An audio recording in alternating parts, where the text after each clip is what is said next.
Welcome to left and right. నేను అశోక్. మరోసారి ధర్మ పోరాట దీక్షలో కేంద్రంపై తీవ్రస్థాయిలో ఫైర్ అయ్యారు చంద్రబాబు నాయుడు. దేశం కోసం, రాష్ట్రం కోసమే కాంగ్రెస్తో కలిసి పోరాడుతున్నామని మరోసారి స్పష్టం చేశారు.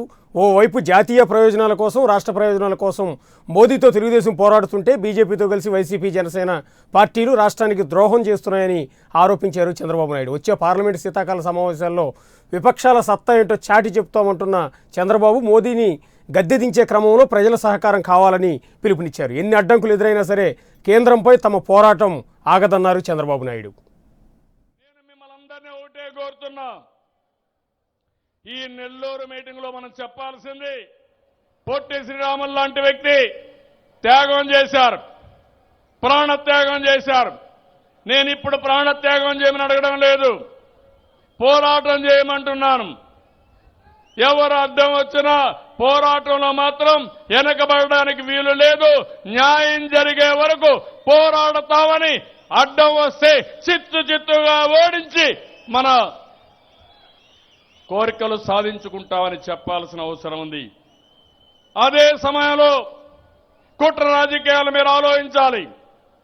ప్రధానమంత్రి గారి యొక్క పెంపుడు పిల్లలు, ఒక పక్క పవన్ కళ్యాణ్, అవినీతిపరుడైనటువంటి జగన్మోహన్ రెడ్డి. మీ స్వార్థం కోసం రాష్ట్రాన్ని తగలబెట్టద్దండి, తాకట్టు పెట్టద్దండి, ఇది మంచిది కాదు. ఇంకొక పక్కన కేసీఆర్ కూడా ఇదే పని చేస్తున్నాడు. అందుకే నేను ఆలోచించాను, దేశంలో రెండు ఫ్రంట్లు ఉంటాయి. ఒకటి బీజేపీ, ఒకటి బీజేపీ వ్యతిరేకంగా ఉండే ఫ్రంట్. ఈ దేశాన్ని పూర్తిగా భ్రష్టు పట్టించినటువంటి నరేంద్ర మోడీ, షా ఇద్దరిని రేపు ఎన్నికల్లో ఓడించి ఈ దేశాన్ని కాపాడుకునే బాధ్యత మనందరిపైన ఉంది. ఈ దేశం శాశ్వతం. అందుకే మిమ్మల్ని అడుగుతున్నా, ప్రతి ఒక్క ఊర్లో చర్చ జరగాలి, మీలో చైతన్యం రావాలి. ఇక్కడ కులము, మతము, ప్రాంతం ముఖ్యం కాదు. దేశం ముఖ్యం, రాష్ట్రం ముఖ్యం, భవిష్యత్తు ముఖ్యం. దీనికి మీరందరూ కూడా సమైక్యంగా ముందుకు పోవాలి. పార్లమెంటు కంటే ముందే ఒక సమావేశం పెట్టి పార్లమెంట్లో ఎట్లా పోరాడాలి, అదే సమయంలో క్షేత్రస్థాయిలో ఏ విధంగా పోరాడాలో ఒక కార్యాచరణ ప్రణాళిక తొందరలోనే అమలు చేస్తాం. దీనికి మీ అందరి సహకారం అవసరం. మరోవైపు సిబిఐ పైన తీవ్రస్థాయిలో విరుచుకుపడ్డారు చంద్రబాబు నాయుడు. మోడీ తన స్వార్థం కోసం ప్రజాస్వామ్యాన్ని అపహాస్యం చేస్తున్నారని విమర్శించారు. సిబిఐ, ఈడీ లాంటి కేంద్ర సంస్థలన్నింటినీ కూడా దుర్వినియోగం చేస్తున్నారని, గుజరాత్కు సంబంధించిన ఆస్థానా అనే అధికారిని తీసుకొచ్చి సిబిఐ మొత్తాన్ని కూడా భ్రష్టు పట్టించారు అనేది చంద్రబాబు నాయుడు చేసిన తీవ్రమైన వ్యాఖ్య. మరొక వైపు సిబిఐ డిఐజీ ఇవాళ సుప్రీంకోర్టులో ఫైల్ చేసిన పిటిషన్ను కూడా ధర్మ పోరాట దీక్షలో చంద్రబాబు నాయుడు ప్రస్తావించారు. మీ స్వార్థం కోసం ప్రజాస్వామ్యాన్ని అపహాస్యం చేశారు. సిబిఐ నిన్న మొన్న మీరు చూశారు, సిబిఐలో ప్రధానమంత్రి యొక్క అభ్యర్థి ఆస్థానా వచ్చి మొత్తం ఆ వ్యవస్థనే భ్రష్టు పట్టించే పరిస్థితికి వచ్చారు. నిన్న ఇంకొక ఆయన సుప్రీంకోర్టులో అఫిడవిట్ వేశారు, పేపర్లు చదివారు. ప్రధానమంత్రి కార్యాలయమే ఈ రాయబారాలు చేశాయి, దోషులను కాపాడుతున్నారని సాక్షాత్తు వాళ్లే అఫిడవిట్ వేసి ఈ దేశం ఏమవుతుందని అడుగుతున్నా. ఎవరైతే దోవలున్నాడో ఆయన కూడా ఇందులో ఇన్వాల్వ్ అయి కడాన లా సెక్రటరీ మొదలుకొని ఈ ఎపిసోడ్లో అందరూ ఇన్వాల్వ్ అవుతున్నారంటే ఇది ఎక్కడ న్యాయం నేను అడుగుతున్నా. నిన్నే ఆర్బీఐ ఉంది, రిజర్వ్ బ్యాంక్, ఇది దేశం యొక్క ఆర్థిక పరిస్థితిని ఎప్పటికప్పుడు రెగ్యులేట్ చేసే వ్యవస్థ, బ్యాంకులన్నీ కూడా రెగ్యులేట్ చేసే వ్యవస్థ. ఆర్బీఐ గవర్నర్ ఒకే మాట చెప్పాడు, నా ఉద్యోగం పోయినా పర్వాలేదు, నేను రాజీనామా చేస్తాను కానీ నీతి తప్పిన పని నేను చేయనని చాలా స్పష్టంగా చెప్పింది ఈ ఆర్బీఐ గవర్నర్ అని చెప్పి కూడా నేను మీకు తెలియజేస్తున్నా. ఆయనకుండే నీతి వీళ్ళకి లేకుండా పోవడం చాలా బాధేస్తుంది. ఎన్ఫోర్స్మెంట్ డైరెక్టర్ ఉంది, మన మీద పెట్టారు. ఇన్కమ్ ట్యాక్స్ ఉంది, అదే మార్గం చేశారు. అందుకే ఆలోచిస్తున్నాం మనం కూడా. మొన్న మీరు చూస్తే సిబిఐ భ్రష్టు పట్టారు కాబట్టి వాళ్ళకి ఇచ్చిన అధికారం దుర్వినియోగం అవుతుందనే ఉద్దేశంతోనే మన రాష్ట్రంలో సిబిఐ అవసరం లేదు, మేమే మీకన్నా మిన్నగా చేయగలుగుతాం, అవినీతి నియంత్రణ చేయగలుగుతామని విత్డ్రా చేశామని కూడా మీకు తెలియజేస్తున్నా. మరోవైపు జగన్ పవన్ పైన తీవ్రస్థాయిలో విరుచుకుపడ్డారు చంద్రబాబు నాయుడు. బీజేపీ లాలూచి రాజకీయాలు చేస్తుందన్నారు. తెలంగాణలో కేసీఆర్తో, ఏపీలో వైసీపీ జనసేన పార్టీలతో బీజేపీ లాలూచి రాజకీయాలు చేస్తుందని విమర్శించారు. తెలంగాణలో వైసీపీ జనసేన పార్టీలు ఎందుకు పోటీ చేయటం లేదని ప్రశ్నించిన చంద్రబాబు లాలూచి రాజకీయాలకు ఇదే నిదర్శనం అన్నారు. కేసీఆర్తో మీరు లాలూచి చెప్పండి, ఇక్కడ జగన్మోహన్ రెడ్డితో లాలూచి చెప్పండి, పవన్ కళ్యాణ్ గారిని కొత్తగా పిక్చర్లో తీసుకొచ్చి తెలుగుదేశాన్ని దెబ్బతీయాలనుకుంటే మీ చేత కాదు. తెలుగుదేశం పార్టీ ఎవరు దెబ్బతీయాలన్నా తిరుగులేని శక్తిగా ఎదుగుతుంది. ఎందుకు వైఎస్ఆర్ కాంగ్రెస్ పార్టీ తెలంగాణలో పోటీ చేయలేదని అడుగుతున్నాను. పవన్ కళ్యాణ్ ఎందుకు పోటీ చేయని అడుగుతున్నాను. అంటే లాజుల్చి రాజకీయం కాదా అని అడుగుతున్నా. ఇదే అంశంపైన ఇవాళ లెఫ్ట్ అండ్ రైట్ డిస్కషన్ కొనసాగిద్దాం. దీనికి గెస్టులుగా బీజేపీ నుంచి అధికార ప్రతినిధి సీనియర్ నేత శ్రీనివాసరాజు విజయవాడ స్టూడియో నుంచి అందుబాటులో ఉన్నారు. తెలుగుదేశం పార్టీ అధికార ప్రతినిధి యామిని మనకు అందుబాటులో ఉన్నారు. హైదరాబాద్ నుంచి జనసేన పార్టీ నుంచి కళ్యాణ్ దిలీప్ సుంకర అక్కడ నుంచి అందుబాటులో ఉన్నారు.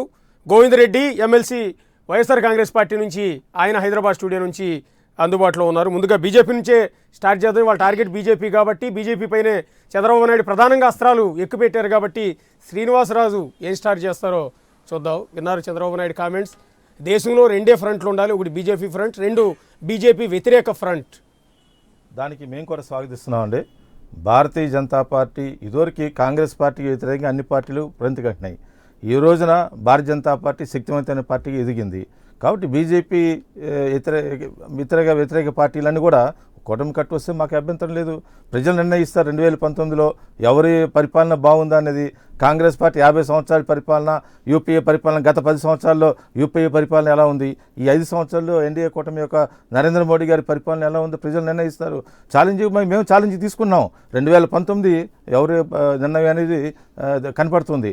చంద్రబాబు నాయుడు గారు ఆయన పబ్లిసిటీ కోసం రాష్ట్రాన్ని చక్కదిద్దలేక ఇక్కడ వైఫల్యాన్ని కవర్ చేసుకోవడానికి మరి ఎవరిని కలుస్తున్నారండి? బీజేపీ ఎన్డీఏలో కూటమిలో ఉన్న మీరు కలుస్తున్నారా? లేదా ఎన్డీఏ కూటమి నుంచి ఏదైనా పార్టీ బయటకు వచ్చిందా? మీరు స్వార్థ రాజకీయాల కోసం బయటకు వెళ్ళారు. ప్రతిపక్ష పార్టీని కలిసి వాళ్ళేమో ఈయన కలవట్లా, ఈయన 10 సార్లు ఫోన్ చేసి మిమ్మల్ని కలుస్తాం అని చెప్పి వెళ్ళి వాళ్ళ గురించి వాళ్ళ దగ్గరికి వెళ్ళి మాట్లాడి మాయావతి గారు ఎన్ని అడుగుల దూరంలో ఆయన కూర్చోబెట్టిందో మనం చూస్తున్నాం. రాహుల్ గాంధీ గారు ఏ విధంగా ఉన్నారో చూసాం. మరి స్టాలిన్ గారు ఏ విధంగా మాట్లాడారో చూసాం. ఈ యొక్క వీళ్ళ చుట్టూ తిరుగుతూ అనవసరం కాలయాపన చేస్తున్నారు తప్పించి రాష్ట్రం గురించి ఆయన ఏమాత్రం కూడా పట్టించుకున్న పాపాన పోలేదు. ఈ 4.5 సంవత్సరాల్లో మీ యొక్క పరిపాలన మీద ఒక వైట్ పేపర్ రిలీజ్ చేయండి. మీ యొక్క డెవలప్మెంట్ యాక్టివ్ మీద ఒక వైట్ పేపర్ రిలీజ్ చేయండి. దేశం గురించి తర్వాత మాట్లాడదాం. రాష్ట్రాన్ని మీరు బాగు చేయలేకుండా మీరు అన్న దాంట్లో రెండు విషయాలు ఒక్కసారి తెలుసుకునే ఉద్దేశంతో అడుగుతూ ఉన్నాను. చెప్పండి. ఎన్డీఏ నుంచి ఏ పార్టీ అన్నా బయటకు వచ్చిందా అనేది మొదటి పాయింట్ రేజ్ చేశారు. రెండో పాయింట్ వచ్చేసి ఈయన ఎవరెవరినైతే కలుస్తున్నారో వాళ్ళు పిలవట్లేదు, ఈయనే కలుస్తున్నారు అని. ఈయన కలుస్తున్నమాట వాస్తవమే, కానీ వాళ్ళు ఏమంటున్నారో మీరు చూస్తున్నారు కదా అన్నారు. బేసిక్గా అంటే అక్కడ కనిపించినంత పాజిటివ్గానే ఉంది కదా, మీకు నెగిటివ్ ఏం కనిపించింది అందులో అని. అది ఈయనకేదో ఇంపార్టెన్స్ ఇచ్చి మాట్లాడట్లా. ప్రభుత్వానికి, బీజేపీకి, ఎన్డీఏ కూటమికి వ్యతిరేక పార్టీలు, ప్రతిపక్ష పార్టీలు వాళ్ళు ఎలాగూ ఎన్డీఏ కూటమికి వ్యతిరేకంగా మాట్లాడతారు. మీరు గొప్పగా పెట్టిన కొత్త విషయాలు ఏమున్నాయి దానిలో? కాంగ్రెస్ పార్టీ ఇప్పుడు మీరు ఏ పార్టీ ఏ ఉద్దేశంతో ఎన్టీ రామారావు స్థాపించారో దాన్ని వదిలేసి మీరు కాంగ్రెస్ పార్టీ వైపు మొగ్గు చూపారంటే అది ఎంత తెలుగుదేశం కార్యకర్తలు కింద స్థాయి గ్రామ స్థాయి వరకు చర్చ జరుగుతుంది. ఈ చంపుకొని ఈరోజు కాంగ్రెస్ పార్టీ ఎలా కలుస్తామని తెలుగుదేశం పార్టీ చర్చ జరుగుతుంది. గ్రామ స్థాయిలో కాంగ్రెస్ వాళ్ళు ఒక ఇదిగా ఉంటే తెలుగుదేశం గ్రూప్ ఉంది. వర్గ రాజకీయాల వల్లనే అది గ్రామ స్థాయి వరకు ఉంది. ఈ రోజున వీళ్ళే కాంగ్రెస్ పార్టీ వైపు చట్టాపట్టాలు వేసుకుని ఎలా తిరుగుతారు?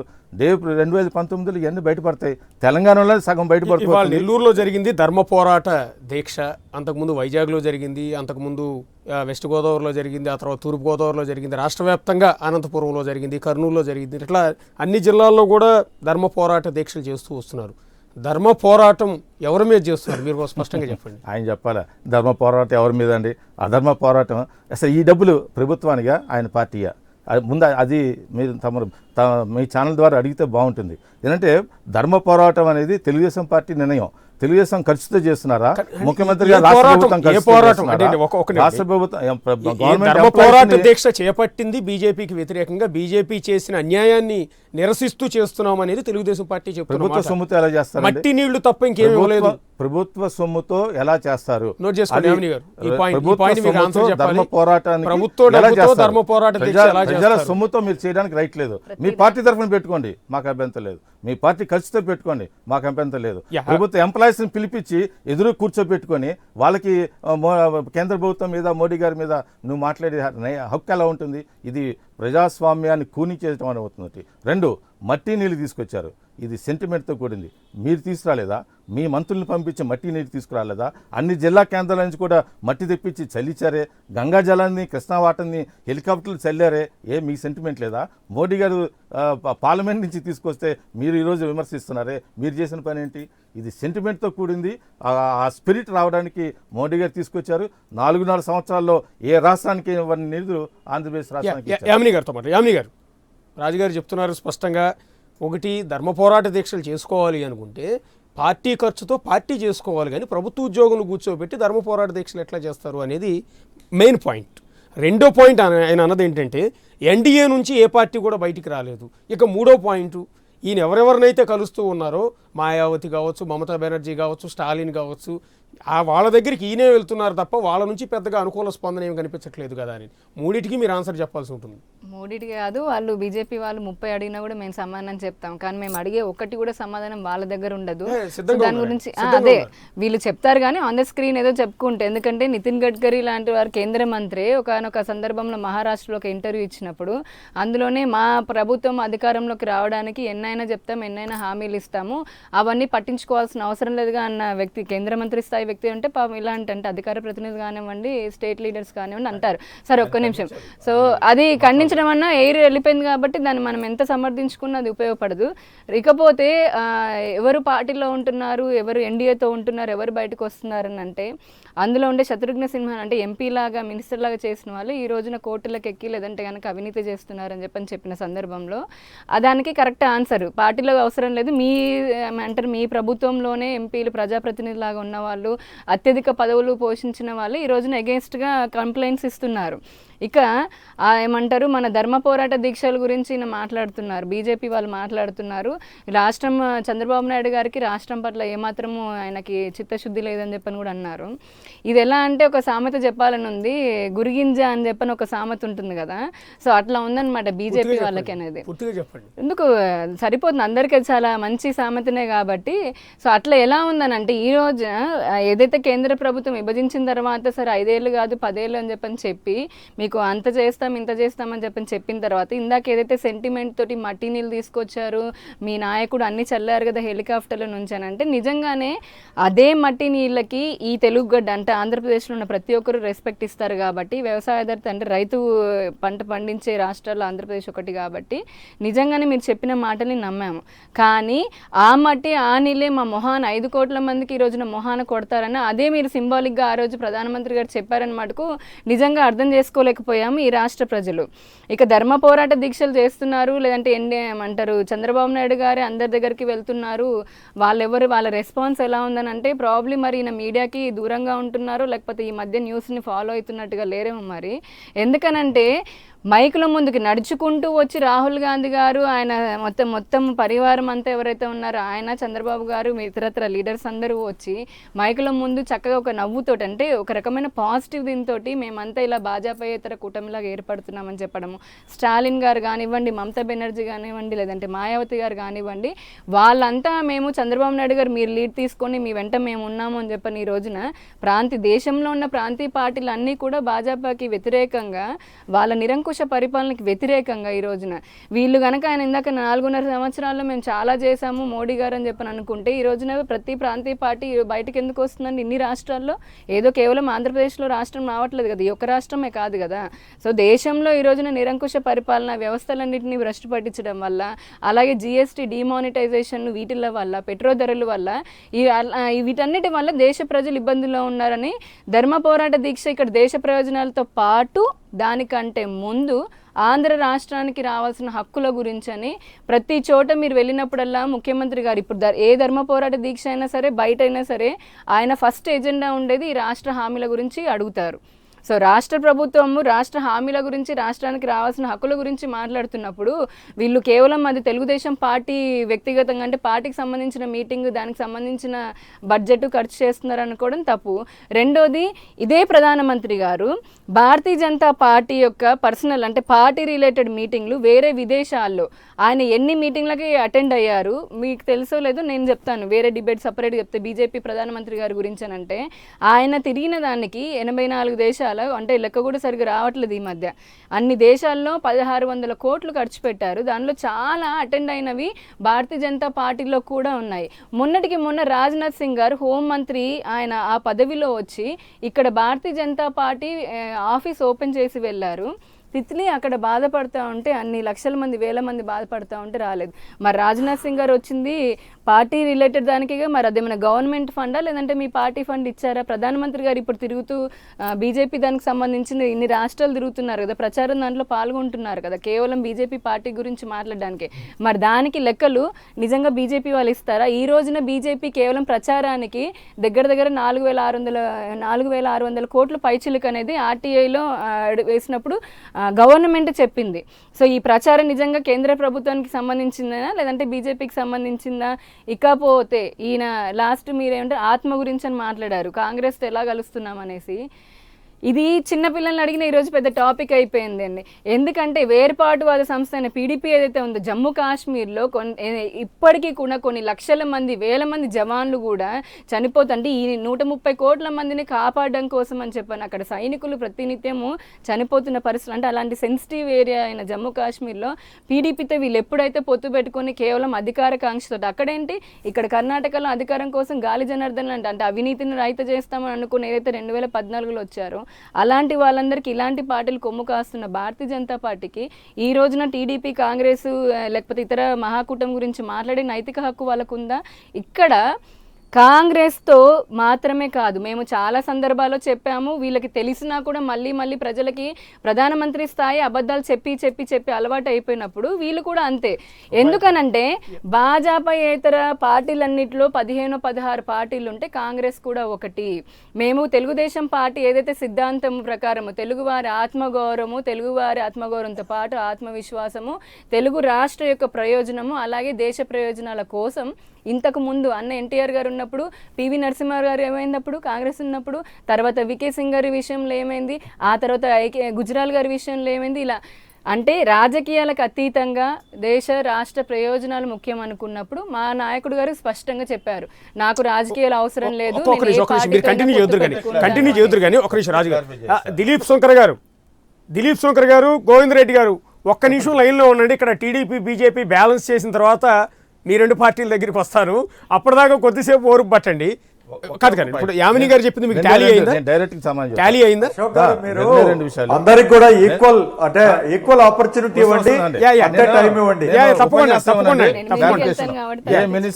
ఏ మినిస్టర్ ఎక్కడికి వెళ్ళినా ఒక అఫీషియల్ ప్రోగ్రామ్ పెట్టుకుంటారు, ఆ పని అయిపోయిన తర్వాత పార్టీ ప్రోగ్రామ్ పెట్టారు, సహజం, మేము ఒప్పుకుంటాం. రాజ్నాథ్ సింగ్ గారు ఒరిస్సా నుంచి వచ్చారు, అది అఫీషియల్ ప్రోగ్రామ్ అయిన తర్వాత ఇటు వచ్చి వెళ్ళారు. ఒకటి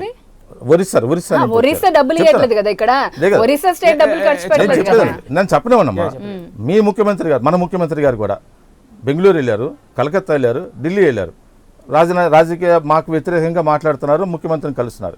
అక్కడ ఎవరైనా ఈయన అఫీషియల్ ప్రోగ్రామ్ పెట్టుకుని ఉండుంటే ఒక గంట అయినా సరే ఏదైనా సరే అఫీషియల్ ప్రోగ్రామ్ ఏదైనా ఉండుంటే మేము ఒప్పుకుంటాం.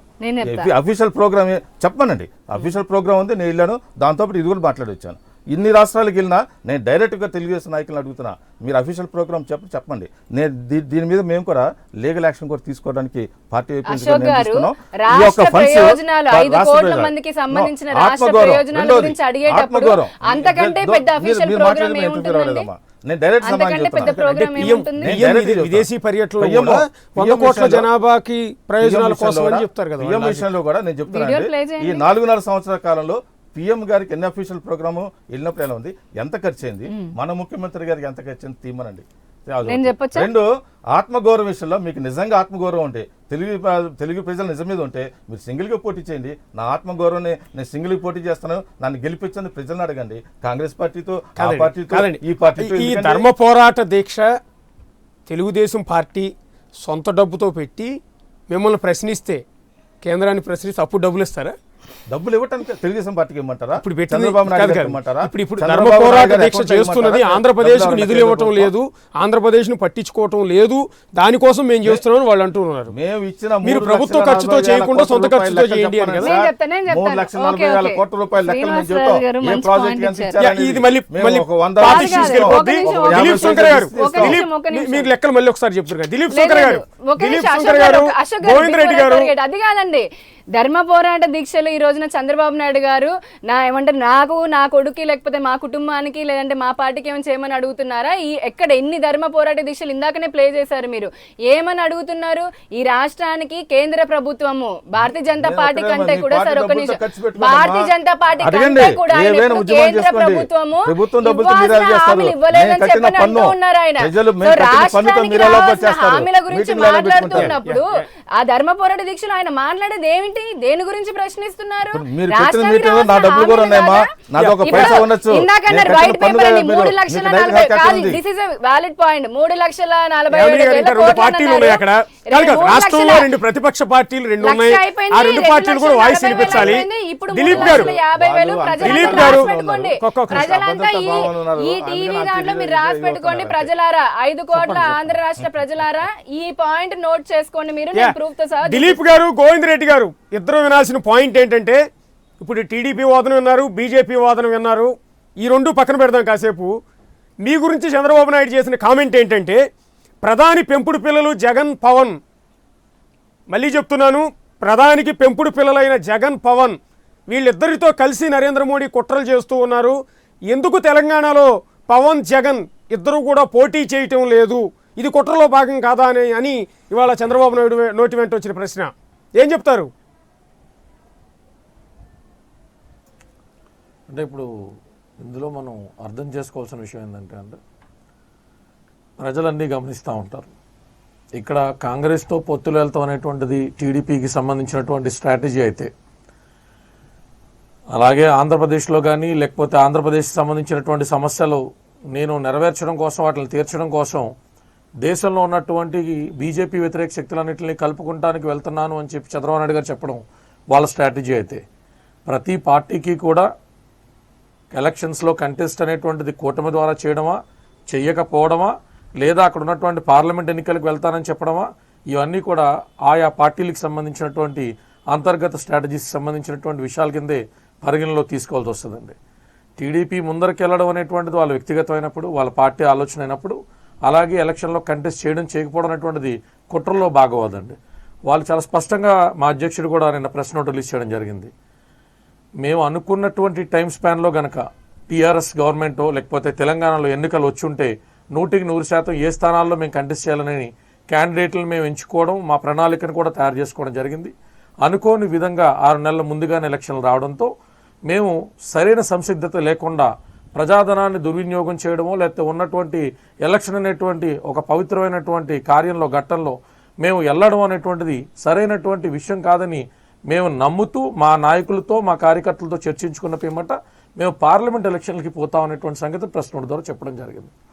ఇక పదే బీజేపీకి సంబంధించినటువంటి తొత్తులను, లేకపోతే వాళ్ళు మమ్మల్ని పెంచుతున్నారనో లాంటి వ్యాఖ్యానాలు చేస్తున్నటువంటి టీడీపీ ఇవాల్టి దాకా వాళ్ళ వాదనని సపోర్ట్ చేస్తున్నటువంటి ఏ విధమైన ఆధారాన్ని కూడా చూపించకుండా, అంత బాధ్యతాయుతమైన అధికారంలో ఉన్నటువంటి పార్టీ స్పెక్యులేషన్స్ని ప్రజల్లోకి తీసుకెళ్లాలనేటువంటి ప్రయత్నం చేయడం ఖచ్చితంగా అది శోచనీయం అన్నటువంటి అంశం అండి.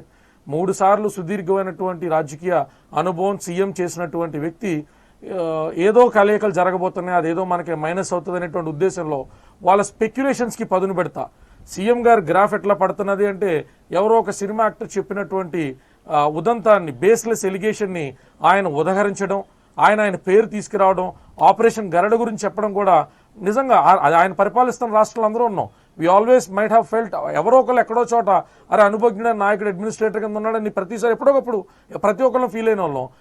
ఈసారి గడిచినటువంటి సంవత్సర కాలంగా చంద్రబాబు నాయుడు గారు గ్రాఫ్ ఎట్లా పడతా ఉన్నది అంటే ఆయన స్పెక్యులేషన్స్కి పదును పెడుతున్నారా, బేస్లెస్ ఎలిగేషన్స్కి ఆయన ఎక్కువ ఆధారాన్ని తీసుకుంటున్నారా, ప్రజల్లోకి ఏం తీసుకెళ్ళడానికి ప్రయత్నిస్తున్నారనేటువంటి అంశం కూడా ప్రజల్లో ప్రశ్నార్థకమైనదండి.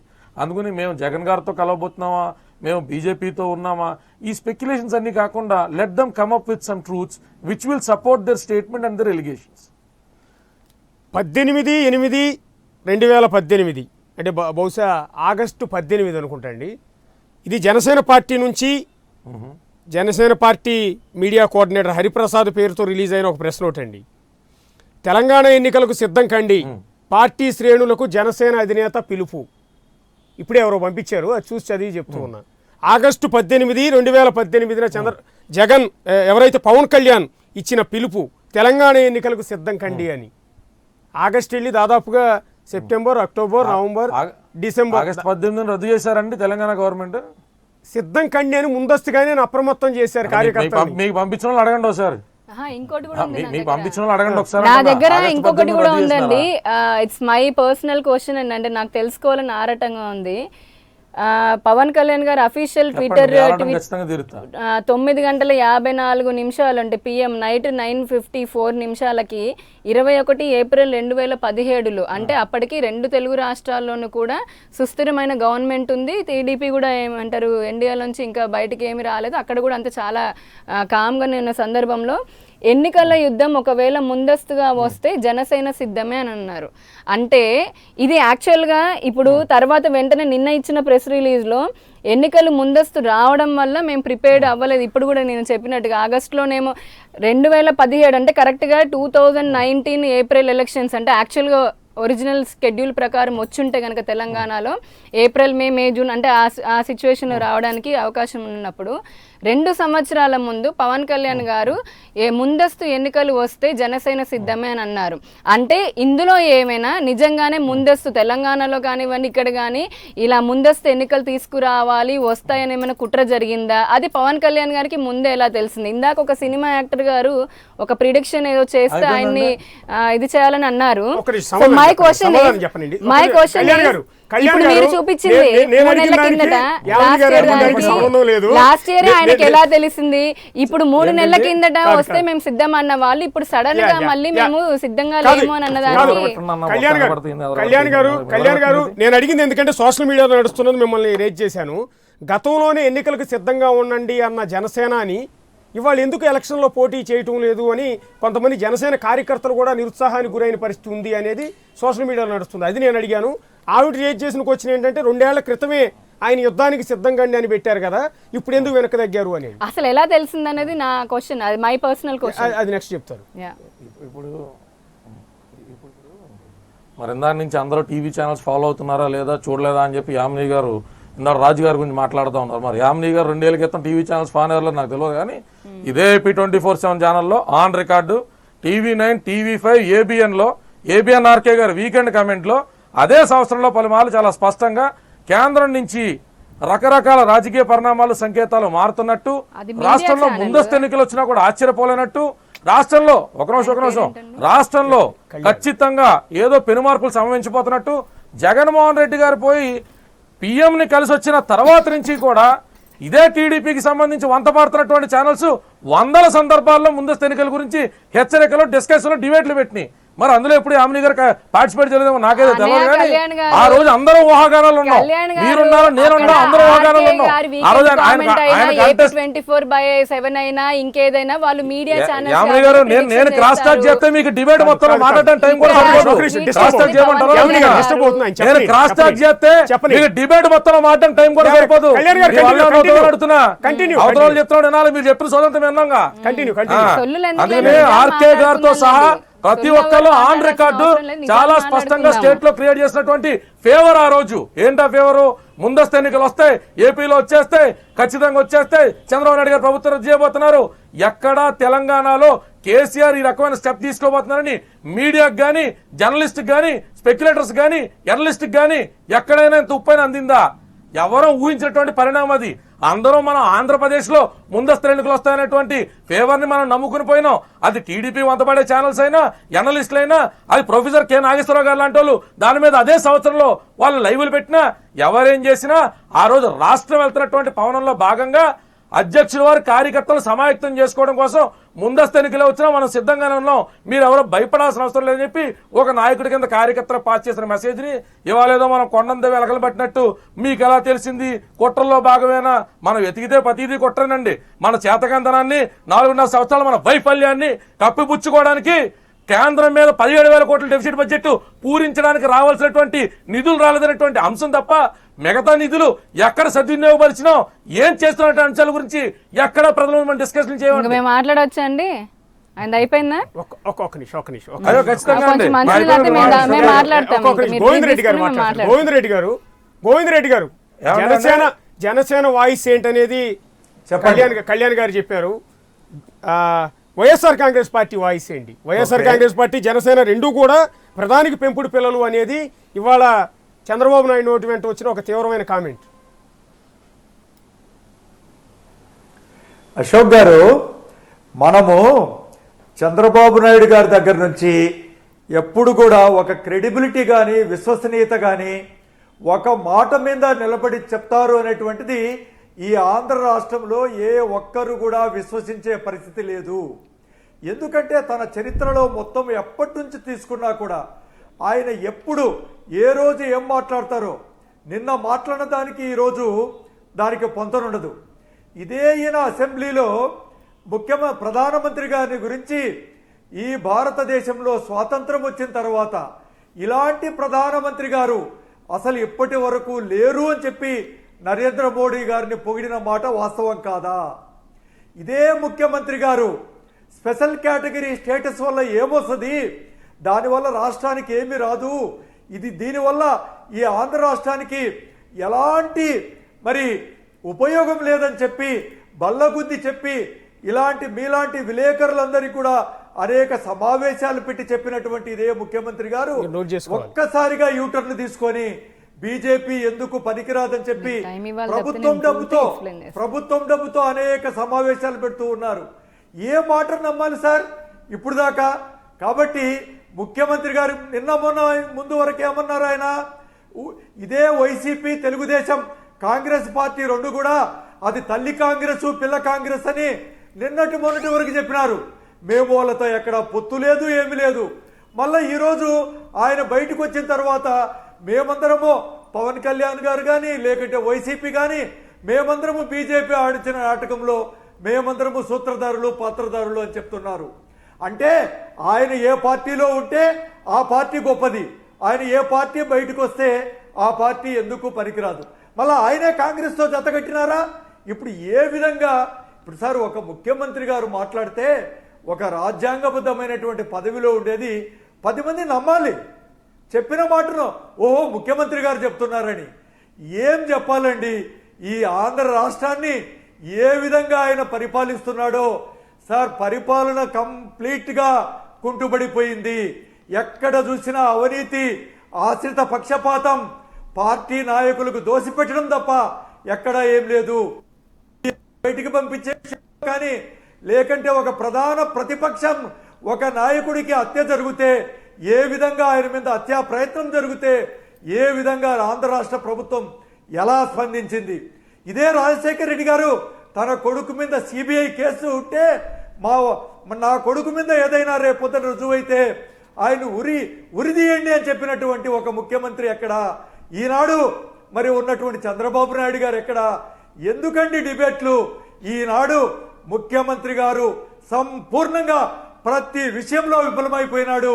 ఇప్పుడేదో ఆయన కేంద్రంలోకి వెళ్ళి ఇప్పుడు సరే ఎవరు వస్తున్నారండి ఆ కేంద్రంలో? ఈయనకి ఎవరైనా కొత్త వాళ్ళు ఉన్నారా? ఎన్డీఏకు దూరంగా ఉండే పార్టీలను ఈయన రోజు ఒకరికి అక్కడికి పోయి ఒక పుష్పగుచ్చం ఇచ్చి ఒక శాలువా కప్పొస్తే ఓకే, మీరు చేసుకోండి రాజకీయాలు. కానీ మీరు ఏ విధంగా చేస్తున్నారు, ఎలాంటి విశ్వసనీయత చేస్తున్నారు అనేది చాలా ఇంపార్టెంట్ అశోక్ గారు. కాబట్టి ప్రతి విషయంలో కూడా ఈ ప్రభుత్వం విఫలమైంది. ఆయన ఏం చెప్పినా కూడా ఈ రోజు ఏం చెప్తాడో రేపు ఏం చెప్తాడో, ఈ రోజు ఏ పార్టీతో కలిసి ఉంటాడో రేపు ఏ పార్టీతో కలిసి ఉంటాడో ఎవరికి కూడా అర్థం కాదు. ఏ ఒక్క వ్యక్తి కూడా నమ్మే పరిస్థితి లేదని చెప్పి నేను ఈ సందర్భంగా తెలియజేస్తున్నా. జనసేన పార్టీ తెలంగాణలో పోటీ చేయకపోవటానికి వాళ్ళు చెప్తున్న రీజన్ అనేది కొంత రీజనబుల్గానే మనకు అనిపిస్తుంది. ఎందుకంటే మేము ప్రిపేర్డ్గా లేము కాబట్టి మేము పోటీ చేయట్లేదు అనేది ఆ పార్టీ అధ్యక్షుడు చెప్తున్నది, కళ్యాణ్ దిలీప్ సుంకరా చెప్తున్నది. సో ఆ విషయాన్ని కొంత పక్కన పెడదాం. కానీ వైఎస్ఆర్ కాంగ్రెస్ పార్టీకి ఏమైంది? గోవిందరెడ్డి గారు బేసిక్గా గత ఎన్నికల్లో 2014 ఎన్నికల్లో తెలంగాణలో 4.5% ఆ వైఎస్ఆర్ కాంగ్రెస్ పార్టీకి ఓట్లు వచ్చాయి. ఖమ్మం పార్లమెంట్ స్థానంతో పాటు అదే ఖమ్మం జిల్లాలో 3 అసెంబ్లీ స్థానాలను కూడా వైఎస్ఆర్ కాంగ్రెస్ పార్టీ గెలుపొందింది. ఇంత మంచి రిజల్ట్ ఉన్న వైఎస్ఆర్ కాంగ్రెస్ పార్టీ ఈసారి తెలంగాణలో ఎందుకు పోటీ చేయలేదని అడిగితే మీరేం చెప్తారు? మీరు చెప్పే ముందు చిన్న బ్రేక్ తీసుకోం. వైఎస్ఆర్ కాంగ్రెస్ పార్టీ తెలంగాణలో ఎందుకు పోటీ చేయటం లేదు అని చంద్రబాబు నాయుడు అడిగిన ప్రశ్నకి సమాధానం గోవిందరెడ్డి గారు చెప్తారు. గోవిందరెడ్డి గారు ఇందాక నేను అన్నమాట మీకు అర్థమైంది కదా. తెలంగాణలో 3 అసెంబ్లీ సీట్లు, ఒక పార్లమెంట్ సీటు గెలిచి 4.5%కు పైగా ఓట్లు వచ్చిన వైఎస్ఆర్ కాంగ్రెస్ పార్టీ ఈసారి ఎన్నికల్లో ఎందుకు పోటీ చేయటం లేదని అడిగితే ఏం చెప్తారు? ఇప్పుడు 2014లో మేము పోటీ చేసినటువంటి మాట వాస్తవం. అంటే నేనేమంటున్నాను అంటే, ఇప్పుడు చంద్రబాబు నాయుడు గారు విభజనకు ముందు 2 కళ్ళ సిద్ధాంతము లేకంటే రెండు నాలుకల ధోరణితో వ్యవహరించారు. ఇక్కడ ఏం చెప్పుకుంటారు? తెలంగాణలో తెలంగాణ వాళ్ళకి సంబంధించిన మాటలు మాట్లాడతారు, ఆంధ్రాలోకొచ్చి ఆంధ్ర వాళ్ళకి సంబంధించిన మాటలు, వాళ్ళ ఎంపీలు కానీ వాళ్ళ ఎమ్మెల్యేలు కానీ విభజన విషయంలో కూడా ఒకసారి విభజన కావాలంటారు, ఒకసారి విభజన వద్దంటారు. ఆయన ఒక కన్సిస్టెన్సీ పాలసీలో లేకుండా 2 రాష్ట్రాల్లో కూడా అధికారం కావాలనేటువంటి ఉద్దేశంతో ఆయన అంతా కూడా ఆ నేపథ్యంలో రాష్ట్రం విడిపోయిన తర్వాత అప్పుడు పోటీ పెట్టినప్పుడు ఒకసారి మేము అప్పుడే ఇమ్మీడియట్గా ఎప్పుడైతే తెలంగాణ విభజిస్తామని చెప్పి కేంద్రం చెప్పినాదో దాన్ని మేము వ్యతిరేకించి ఈ మొత్తం కూడా ఆంధ్రప్రదేశ్ అంతా కూడా తెలంగాణ కలిసికట్టుగా ఉండాలని చెప్పి మేము భావించాం. కాబట్టి మా స్టాండులో తేడా లేదు. కానీ తెలుగుదేశం పార్టీ స్టాండులో ఎక్కడి మాట అక్కడ, తెలంగాణలో తెలంగాణ మాట, ఆంధ్రలో ఆంధ్ర మాట. దీనివల్ల కొన్ని సీట్లు ఎక్కువ రావడం తెలుగుదేశం పార్టీకి ఇది వాస్తవం. కానీ విడిపోయిన తర్వాత తెలుగుదేశం పార్టీ ఏమైనా రిటైన్ చేసుకోగలిగిందా? ఎంతమంది ఎమ్మెల్యేలు ఉండగలిగినారు? ఇప్పుడు నిన్న కూడా 2019 ఎన్నికల్లో 2018 ఎన్నికల్లో ఇదే ముఖ్యమంత్రి చంద్రబాబు నాయుడు గారు నాకు 5 సీట్లు ఇవ్వండి అని చెప్పి మరి కేసీఆర్ గారి దగ్గరికి పోయి బ్రతిమాలినటువంటి విషయం అని చెప్పి మనకు ప్రెస్లో వచ్చింది. కానీ ఆయన 5 సీట్లకు కూడా ఒప్పుకోలేదు. కాదు గోవిందరెడ్డి గారు ఇష్యూ అది కాదు. గోవిందరెడ్డి గారు, వైఎస్ఆర్ కాంగ్రెస్ పార్టీకి తెలంగాణలో గత ఎన్నికల్లో మంచి ఓట్ల పర్సంటేజ్ వచ్చినప్పుడు 3 అసెంబ్లీ సీట్లు, ఒక పార్లమెంట్ స్థానం వచ్చిన పార్టీ ఈసారి అసలు పోటీలోనే లేకుండా వెనుకంజి వేయడానికి కారణం ఏంటి అనేది. సార్, ఇప్పుడు పోటీలో ఉండడం వల్ల ఇది ఒక స్వతంత్రమైనటువంటి రాష్ట్రం ఉంది. ఇప్పుడు మేము ఇక్కడ చేయగలిగేది ఏముంది? మేము ఎక్కడ ఉన్నా కూడా కేవలం అధికారము ప్రజల కోసం, ప్రజల బాగోగుల కోసం ఒక రాష్ట్ర ప్రభుత్వాన్ని ఏర్పరచుకొని పనిచేయాలి తప్ప ఒక 3 సీట్లో 4 సీట్లో ఇక్కడ తీసుకొని మేము చేయగలిగేది ఏముంది ఇక్కడ తెలంగాణలో? సో మేము ఎక్కడైతే పనిచేస్తామో ప్రతి రాజకీయ పార్టీ కూడా అంతిమ ఉద్దేశం ఏముండాలి? అధికారంలోకి రావాలి. అధికారంలోకి వచ్చిన తర్వాత ప్రజలకు మేలు చేయాలనేటువంటి ఒక ఏకైక లక్ష్యంతో ముందుకు పోవాలి. అంతేగాని అక్కడుండే జనాలను అస్థిరపరచాలనో, అక్కడుండే రాష్ట్ర ప్రభుత్వాలను అస్థిరపరచాలనో ఇది కాదు. అది ఒక పొలిటికల్ పార్టీకి తగదు కూడా. కాబట్టి మాకెక్కడైతే స్ట్రెంగ్త్ లేదో, మేము ఎక్కడైతే గిన ఒక పార్టీ ఒక అధికారాన్ని మరి మేము ఎక్కడైతే తీసుకోలేమో, ఎక్కడైతే మేము ప్రభుత్వాన్ని ఏర్పరచలేమో అలాంటి చోట చేయడం అవసరం లేదు అనేటువంటిది మా అభిప్రాయం. ఎక్కడైతే మేము అధికారంలోకి రాగలము, ప్రజలకు మేలు చేయగలమని చోట మాత్రమే మనం పోటీ పెట్టాలి. అక్కడ మాత్రమే ప్రజలకు కేవలం అధికారం కోసం కాదు సార్, అధికారం ప్రజాసేవ కోసం చేయడం అనేది చాలా ఇంపార్టెంట్. ఆ దశలోనే మేము ఎక్కడ వెళ్తాం. ఒక్క నిమిషం లైన్లో ఉండండి. జనసేన క్లియర్ క్లారిటీ ఇచ్చింది, YSR Congress party clear clarity ఇచ్చింది. కానీ మీ పార్టీ అధ్యక్షుడు ఈరోజు కూడా రెండు పార్టీలను క్రిటిసైజ్ చేసే పనిలోనే ఉన్నారు. జనసేన క్లియర్గా చెప్తోంది మేము ప్రిపేర్డ్గా లేము, సో మేము పోటీ చేయటం లేదు. వైఎస్ఆర్ కాంగ్రెస్ పార్టీ చెప్తున్నది కూడా మీరు స్పష్టంగా అర్థం చేసుకోవాలి. ఒకే మాటలో చెప్పారు గోవింద్ రెడ్డి గారు, మేము అధికారంలో రాలేమని భావించిన చోట 3-4 సీట్లు గెలిచి పెద్దగా ప్రయోజనం ఏంటి, అక్కడ ప్రభుత్వాన్ని అస్థిరపరచడం తప్ప, అందుకని మేము పోటీలోకి దిగలేదు అనేది. సో ఈ క్వశ్చన్కి వెళ్ళడానికి ముందు, ఇంత బ్రేక్కి ముందు నేను కూడా సమాధానం చెప్పాల్సినవి కూడా కొన్ని ఉన్నాయండి. So if you give me the time. ఒకటి, ఇప్పుడు వైసీపీ నుంచి మనం మొదలు పెడితే కనుక, ఇంతకు ముందు ఆయన అన్నారు తల్లి కాంగ్రెసు పిల్ల కాంగ్రెసు, లేకపోతే కనుక అప్పుడు చేశారు ఇప్పుడు చేశారు అనే దానిపైన యూటర్న్ ఎవరు తీసుకున్నారు, ఎందుకు దాని గురించి ప్రశ్నించలేదని ఇలాంటివి క్వశ్చన్ ముందు బ్రేక్కి ముందు అడిగారు. సో అక్కడ అప్పుడు ఇంతకంటే గొప్ప ప్రధానమంత్రి ఎవరు లేరు, ఇంతకంటే పెద్ద బడ్జెట్ తీసుకురాలని చంద్రబాబు నాయుడు గారు అసెంబ్లీలో చెప్పారు అందరి ముందు అని చెప్పని అసెంబ్లీ గురించి కూడా ప్రస్తావించారు అన్నయ్య. ఒకటి ఈ విషయంలో అంటే సందర్భం ప్రతిసారి ప్రతి ఒక్కరు కూడా చర్చించుకొని క్లియర్ అందరికీ ప్రజలందరికీ క్లారిటీ ఉంది, ప్రాబ్లీ వాళ్ళకు కూడా ఉంటుంది కానీ బయట చెప్పట్లేదు. ఇక్కడ క్లారిటీ ఏంటంటే తెలుగుదేశం పార్టీ ఏదైతే ఉందో ఆయనకి రాజకీయ అంటే మన చంద్రబాబు నాయుడు గారికి 40 ఏళ్ల రాజకీయ చరిత్రలో ఆయన చాలా ఇలాంటి వాటిపోట్లు చూశారు. లేదంటే ఏ సందర్భాన్ని తగినట్టుగా ఆ సందర్భం అంటే రాష్ట్రానికి ప్రయోజనం చేకూర్చే విధంగా ఆయన ప్రణాళికలు వేస్తూ ఉంటారు. ఇక్కడ ప్రజలందరికీ అర్థమైంది, అందరికీ తెలుసు, మనందరికీ తెలిసింది ఏంటంటే ఒక రాష్ట్రాన్ని విడగొట్టాలన్నా లేదంటే రాష్ట్రానికి రావాల్సిన హామీలు ఇవ్వాలన్నా కూడా ఇలాంటివి ఏదైనా జాతీయ పార్టీ మట్టుకే చేయగలుగుతుంది. చేయాలనుకుంటే వాళ్ళకి ప్రజల మనోభావాలతో సంబంధం లేకుండా విడగొట్టారు, ఇచ్చారు కూడా. అది 2014 రాష్ట్ర విభజనలో తేలిపోయింది. ఎట్ ద సేమ్ టైం రాష్ట్ర విభజన ఆంధ్రులకి అంటే నచ్చకుండా జరిగినప్పటికీ, ఆస్తులు అప్పులు అసంబద్ధంగా జరిగినప్పుడు 5 కోట్ల మంది అంటే 3 కోట్ల మంది తెలంగాణ వాళ్ళు పండుగలు సంబరాలు బతుకమ్మలు చేసుకున్నారు. ఎట్ ద సేమ్ టైం 5 కోట్ల మంది ఆంధ్రులు వాళ్ళు ఏమంటారు బట్టలతోటి నడు రోడ్డు పైన నించున్నారు, కట్టుబట్టలతోటి. ఆ సమయంలో చంద్రబాబు నాయుడు గారు ఏం చేశారు, ఇచ్చిన హామీ అంటే విభజించింది ఒక జాతీయ పార్టీ కాబట్టి ప్రజలందరూ దానికి బుద్ధి చెప్పాలని అన్నారు, రాష్ట్ర ప్రజలు బుద్ధి చెప్పారు. ఎట్ ద సేమ్ టైం ఏవైతే ఇచ్చారో ఆంధ్రప్రదేశ్ రాష్ట్ర విభజన చట్టం ఏదైతే ఉందో ఆ 2014 విభజన చట్టంలో ఇచ్చిన హామీలన్నీ మళ్ళీ ఇంకొక జాతీయ పార్టీ మాత్రమే నెరవేర్చగలుగుతుంది, లోకల్ పార్టీలు చేయలేవు. కాబట్టి అప్పట్లో భారతీయ జనతా పార్టీ తోటి అంటే ఎన్డీఏ తోటి కలిపి వాళ్ళు ఇస్తామన్న హామీల గురించి అని చెప్పని కలిసి పోటీ చేశారు. తర్వాత గవర్నమెంట్లోకి వచ్చారు. వచ్చిన తర్వాత పార్లమెంట్లో కానివ్వండి లేదంటే ఇక్కడ ఎలక్షన్లో ప్రధానమంత్రి గారు వచ్చినప్పుడు శంకుస్థాపన అప్పుడు కానివ్వండి ఆయన చాలా ప్రకటనలు చేశారు. ఆయన వెంకయ్యనాయుడు గారు వీళ్ళంతా కలిపి 5 కాదు 10 సంవత్సరాలు మేము ఒక్క నిమిషం ఇదంతా తెలిసిన పాయింట్, అదంతా తెలిసింది కాదు. ఆయన అన్నదానికి నేను కొంచెం ఫాస్ట్ స్పీడ్ ఒక్క నిమిషం ప్లీజ్. ఇక్కడ ఏంటంటే చెప్పారు, చెప్పిన తర్వాత చాలా విషయాలని కాదు, ఇక్కడ చంద్రబాబు నాయుడు గారు అసెంబ్లీలో ఒప్పుకున్నది నిజము. ప్రత్యేక హోదాని మించి ప్యాకేజ్ సార్ ఒక్క నిమిషం ప్రత్యేక అదే నరేంద్ర మోడీ దేవుడు వీరుడు సూర్యుడు అని చంద్రబాబు నాయుడు పదే పొగిడిన సందర్భాలు చాలా ఉన్నాయి. I am supporting his statement. Please నన్ను కంప్లీట్ చేయనివ్వండి. ఎందుకు చెప్పారు అంటే ప్రధానమంత్రి గారు కానివ్వండి, పార్లమెంట్ కానివ్వండి, రాజ్యసభలో ఏదైతే వాళ్ళు చెప్పారో కేంద్ర మంత్రులు అందరూ మేము ఇంత ఇస్తామని చెప్పని వాళ్ళు చెప్పిన ఫిగర్ ఏదైతే ఉందో అంటే అనౌన్స్ చేసినప్పుడు ఫిగర్ ఏదైతే ఉందో ఆ ఫిగర్ నిజంగా ఇతర ఏ రాష్ట్రానికి రానంత ఎక్కువగా ఉంది కాబట్టి ప్రధానమంత్రి గారిని మెచ్చుకున్నారు. నిజంగా ప్యాకేజీ కూడా అప్పుడు ఎందుకన్నారు అందరికీ తెలుసు. యూటర్న్ తీసుకుంది బీజేపీ అని ఈరోజు ప్రజలందరికీ అర్థమైంది. తర్వాత అవును బీజేపీ ఎందుకనంటే 5 ఏళ్ళు కాదు 10 ఏళ్ళు ప్రత్యేక హోదా ఇస్తామని చెప్పింది బీజేపీ పార్టీయే కదా, అవునా కాదా? మీరు ఎస్ఆర్ నో చెప్పండి. ఫస్ట్ చెప్పింది ఎవరు? బీజేపీ కదా. 5 ఏళ్ళు కాదు 10 సంవత్సరాలు హోదా ఇస్తాము అని చెప్పారు బీజేపీ, అవునా కాదా?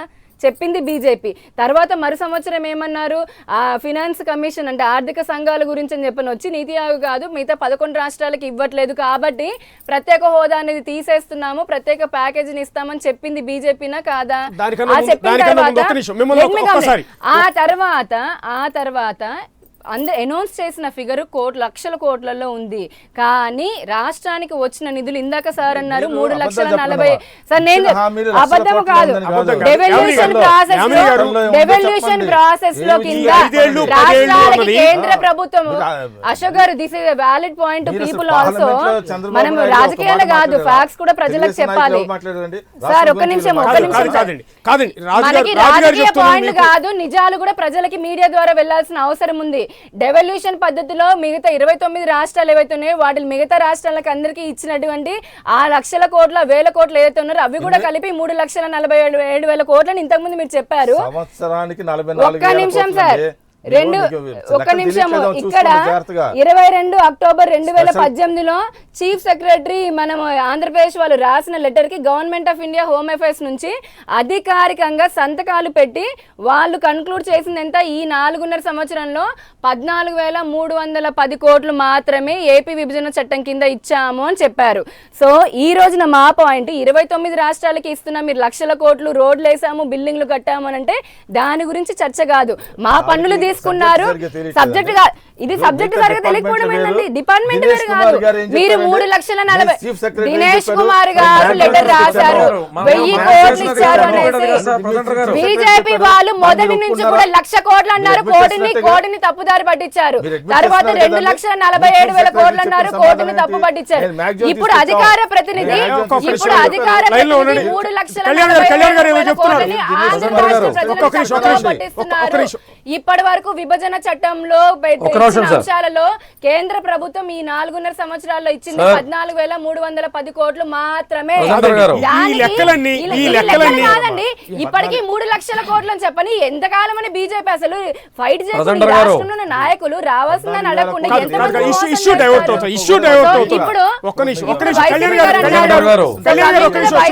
పాయింట్ ఎందుకు టీడీపీ ద్వంద్వ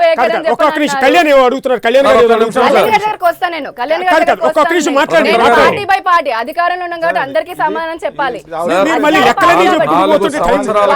4 సంవత్సరాలుగా ప్రజెంటర్ గారు ఒక్క నిమిషం సార్, ఒక్క నిమిషం అండి, చెప్పుకుంటే వెళ్తే ఇప్పుడు ఉపోద్ఘాతాలు చెప్పుకుంటే వెళ్తారు కానీ ఇవిడి ఒక్క నిమిషం నాకు అవకాశం ఉంది సార్. ఈవిడికి ఉపోద్ఘాతాలు ఉపన్యాసాలు చెప్తా ఉంటారు సార్. 4 సంవత్సరాలుగా ప్రజలందరికీ చాలా స్పష్టంగా ఏదో చెప్పాల్సినటువంటి సమాధానాలు కొన్ని ఉన్నాయండి. 4 సంవత్సరాలుగా ప్రజలందరికీ చెప్పాల్సినటువంటి సమాధానాలు కూడా ఉన్నాయి. ఇవాళ ప్రజల మధ్యలో డిబేట్ తీసుకెళ్ళా ఉన్నారు కదా, యామిని గారు సమాధానం చెప్తే ఖచ్చితంగా మేము అడిగిన సమాధానం చెప్పండి సార్, మేము అడిగిన సమాధానం చెప్పండి. ఆవిడ ఉపన్యాసాలు కాదు, ఈ రాజకీయ వేదికలు కాదు, ఫేస్బుక్ లైవ్లు కాదు, మన ఏకరంపుగా కొట్టుకుంటూ వెళ్ళిపోవడానికి. ఒక్కటే ప్రశ్న ఆవిడ సమాధానం చెప్పే ఓపిక ఉందా? ఒకటే ప్రశ్న సార్, ఒక్కటే ప్రశ్న ప్రశ్న ఆవిడ సమాధానం చెప్పే ఓపిక ఉందా? ఆవిడ సమాధానం చెప్పే ఓపిక ఉందా? నేను ఆయన ప్రశ్న ఇంత ప్రజెంటర్ గారు ఒక్కటే ప్రశ్న, నేను పర్మిషన్ తీసుకువచ్చా, నేను ప్రజెంటర్ గారు పర్మిషన్ తీసుకువచ్చా, ప్రజెంటర్ గారు మాట్లాడమంటే వచ్చా, నేను ఉద్యోగాల ప్రజెంటర్ గారు మాట్లాడమంటే వచ్చా. చెప్పండి సార్, 4.5 సంవత్సరాలుగా కొన్ని వందల డిబేట్లలో సార్ 4.5 సంవత్సరాలుగా కొన్ని వందల డిబేట్లలో రాష్ట్రానికి ఎంత వచ్చింది, బీజేపీ ఎంత ఇచ్చింది, ఈ అంశాల మీద చర్చలు పెట్టుకుంటా పోయినాం. మన రాష్ట్రానికి ఉన్నటువంటి 17,000 కోట్ల డెఫిసిట్ మాత్రమే మనకున్న సమస్య కాదు.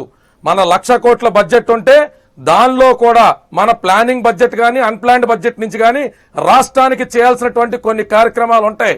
ఇవాళ అడ్మినిస్ట్రేటివ్ విభాగం 2016లోనే కొంతమంది కలెక్టర్ల బృందం చంద్రబాబు నాయుడు గారిని కలిసి చాలా సుస్పష్టంగా ఉన్నటువంటి నిధులతో మీరిస్తున్నటువంటి వాటితో మనం అనుకున్నటువంటి విధంగా అమరావతి కట్టడం అనేటువంటిది జరగదు. కనీసం సెంట్రల్ బిల్డింగ్ కానీ సెంట్రల్ మనం ప్లానింగ్ చేసుకున్నటువంటి ఎగ్జిక్యూట్ చేయాలన్నా కూడా పాసిబుల్ కాదు అని చెప్పినప్పుడు మనిషికో రకమైన వ్యాఖ్యానం చేయొద్దు అని స్వయానా ముఖ్యమంత్రి గారు ఇచ్చినటువంటి ప్రెస్ స్టేట్మెంట్. బీజేపీతో డబ్బులు ఎలా రాబట్టుకోవాలో నాకు తెలుసు, పవన్ జగన్ వదలగొడుతున్నట్టు కాదు, డబ్బులు అంచెలంచెలుగా తీసుకురావడమే రాష్ట్ర భవిష్యత్తును దృష్టిలో పెట్టుకున్నటువంటి నాయకుడి కింద నా యొక్క నిర్విరామమైనటువంటి కృషి. డబ్బులు ఖచ్చితంగా వచ్చేది తెచ్చేది బీజేపీ టీడీపీనే అని చెప్పి ఆయన చేసిన వ్యాఖ్యలు 2016 ఫిబ్రవరి. ఇవాళ నేనేమంటున్నానంటే మన క్యాపిటల్ 33,700 పైచిలకు ఎకరాలు మనం తీసుకుని పోని 17,000 కోట్ల 10 సంవత్సరం డెఫిసిట్ బడ్జెట్ పూరించడానికి కేంద్రం నుంచి డబ్బులు అసలు ₹1 రాలేదనుకుందాం. ఆవిడ చెప్పిన 14 కూడా తీసేద్దాం. మన దగ్గర ఉన్న డబ్బులతో పోను మనం కట్టినటువంటి కట్టడాలు ఏమి, మనం చేసిన డెవలప్మెంట్ ఏమి, మనం రాష్ట్రంలో ఈ 4.5 సంవత్సరాలుగా మనం చేసినటువంటి అభివృద్ధి ఏమి. ఇవాళ మనం కంటి తుడుపు చర్య కింద అద్భుతమైన పథకాలు పేపర్ల మీద పెట్టడం, ఎగ్జిక్యూషన్ లెవెల్లోకి వెళ్ళేసరికి జనాలు గొంతు వినిపించకుండా మీడియా మేనేజ్మెంట్ చేయడం, ఎంతగా మించి ఆవిడ గొంతు చించుకుని మాట్లాడడానికి, మాకు అర్థమయ్యేటట్టు చెప్పడానికి ఆవిడ దగ్గర ఏమైనా సమాధానం ఉందా? దీంట్లో సోదరుడు సార్ సూటిగా ఒకటే ప్రశ్న, మన డెఫిసిట్ బడ్జెట్ కాకుండా మన దగ్గర ఉన్నటువంటి బడ్జెట్, ఎస్ మనం సర్ప్లస్ బడ్జెట్ లో లేవు, మిగిలిన బడ్జెట్ లో లేవు, మన దగ్గర ఉన్న బడ్జెట్ తో ఏళ్ళు చేసిన మౌలికమైనటువంటి సదుపాయాలు ఏర్పాటు ఏమి, రాష్ట్ర అభివృద్ధి గురించి టీడీపీ చేసినటువంటి మైలురాయిలు 3 మచ్చుకావని చెప్పండి. నేను చెప్పనా? యా, చెప్పండి. ఇంకా మాట్లాడవచ్చు. 3 మిమ్మల్ని అడిగింది కళ్యాణ్ గారు 3. So before that Pawan Kalyan గారి 4.5 సంవత్సరంలో ఏం చేశారు అని అడుగుతున్నారు కదా. మరి అదే జనసేన కానీ పవన్ కళ్యాణ్ గారు కానీ టీడీపీ తోటి ఎన్డీఏ కలిసి ఉన్నప్పుడు మరి ఆయనకి ఇవేం కనిపించలేదా? అప్పుడు సరే, ఇది రెండో పాయింట్, దీన్ని డీటెయిల్గా వెళ్ళాల్సిన అవసరం లేదు. ఏదైతే ఇప్పుడు కేంద్రం నుంచి రావాల్సిన దాని గురించి ఎందుకు వచ్చింది, మీరు ఏం డెవలప్మెంట్ చేస్తున్నారు ఇలా చేయడం ఇందాక అన్నారు. అదే పవన్ కళ్యాణ్ గారు 74,584 కోట్లు ఫ్యాక్ట్ ఫైండింగ్ అని చెప్పి ఆయన ఏమన్నా నిర్ధారించినప్పుడు మరి ఆయన కేంద్ర ప్రభుత్వం, ఆయన కూడా ఒక బాధ్యత కలిగిన రాజకీయ నాయకుడు కదా. ఈ రాష్ట్రం కోసం, ఇదే రాష్ట్రంలోని ప్రజల్ని ఓట్ల కోసం రేపొద్దున ఎలక్షన్స్కి వెళ్తున్నారు కదా, ఎలక్షన్స్ దగ్గర ఓట్ల కోసం వెళ్తున్నారు కదా, మరి దాని గురించి ప్రశ్నించారు. ఇకపోతే ఆయన నాడు మూడు సూటిగా అన్నారు కదా, 24,000 కోట్లు రైతులకి రుణమాఫీ చేశాము. ఈ రోజున 1 కోటి మందికి అన్న క్యాంటీన్ ద్వారా 24,000 కోట్లు కాదు 18,000 కోట్లు వచ్చాయి. ఈ రోజు 24,000 కోట్లు బడ్జెట్ లో 18,000 కోట్ల పైచిలకు రిలీజ్ కూడా చేశాము. ఆల్రెడీ అది వాళ్ళకి డిస్ట్రిబ్యూట్ అయిపోయింది. 1 కోటి మందికి అన్న క్యాంటీన్ ద్వారా పెట్టాము.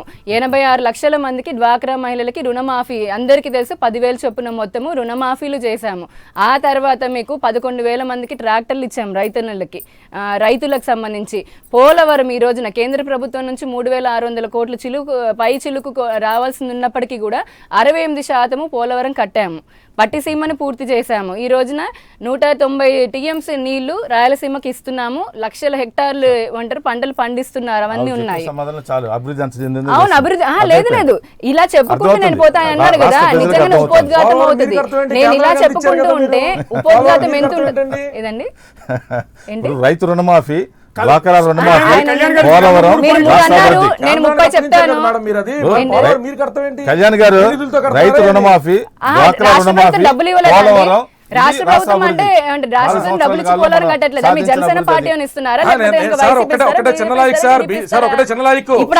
చిన్న నాజీ గారు 330 చెప్తే మళ్ళీ ఏదో మాట్లాడుతున్నారు. పోలవరం రాష్ట్రం డబ్బులు ఇవ్వలేదండి. పోలవరానికి రాష్ట్రం కనీసం మీడియాని మేనేజ్ చేస్తున్నారు అంటున్నారు. మీరు ప్రశ్నించాల్సిన చోట ప్రశ్నించారు. రాజధాని భూములు 33,000 కోట్లు 3 సంవత్సరాల పాటు ఈ రోజున రాజధాని కట్టనీయకుండా చేసింది ఈ పార్టీ వాళ్ళు. ఆయన ఇల్లు కట్టుకున్నప్పుడు ఒక ఇల్లు కట్టాలంటే ఎంత ప్లానింగ్ ఉండాలి, పర్మిషన్స్ ఉండాలి, ప్లానింగ్ ఉండాలి. అవన్నీ పువ్వులు పండించేటువంటి రైతులు, పంటలు పండించేటువంటి రైతులు వాళ్ళ దగ్గర అభివృద్ధి చెప్పి, అభివృద్ధి బూచిగా చూపించి పంటల కోసం లాక్కుని పొలాలు బీడు కట్టించిన మీరా మాట్లాడేది అభివృద్ధి. 33,000 ఎకరాల్లో ఏ 1000 ఎకరం మీరు వాడుకున్నారు ఇవాళ ప్రజలకు చెప్పండి. ఇవాళ ప్రజలకు చెప్పండి. మీరు 33,000 ఎకరాలు మీరు అభివృద్ధి అని చెప్పి తీసుకుని పార్టీకి సంబంధించిన వ్యక్తులు మీరు ఇల్లు కట్టుకోవాలంటే ఒక 200 గజాల స్థలంలో మీరు ఇల్లు కట్టుకోవాలంటే మీరు 10 రోజుల్లో కట్టుకొని చూపించండి చాలు. 200 గజాల స్థలంలో మీరు ఇల్లు కట్టుకోవాలంటే ఇవన్నీ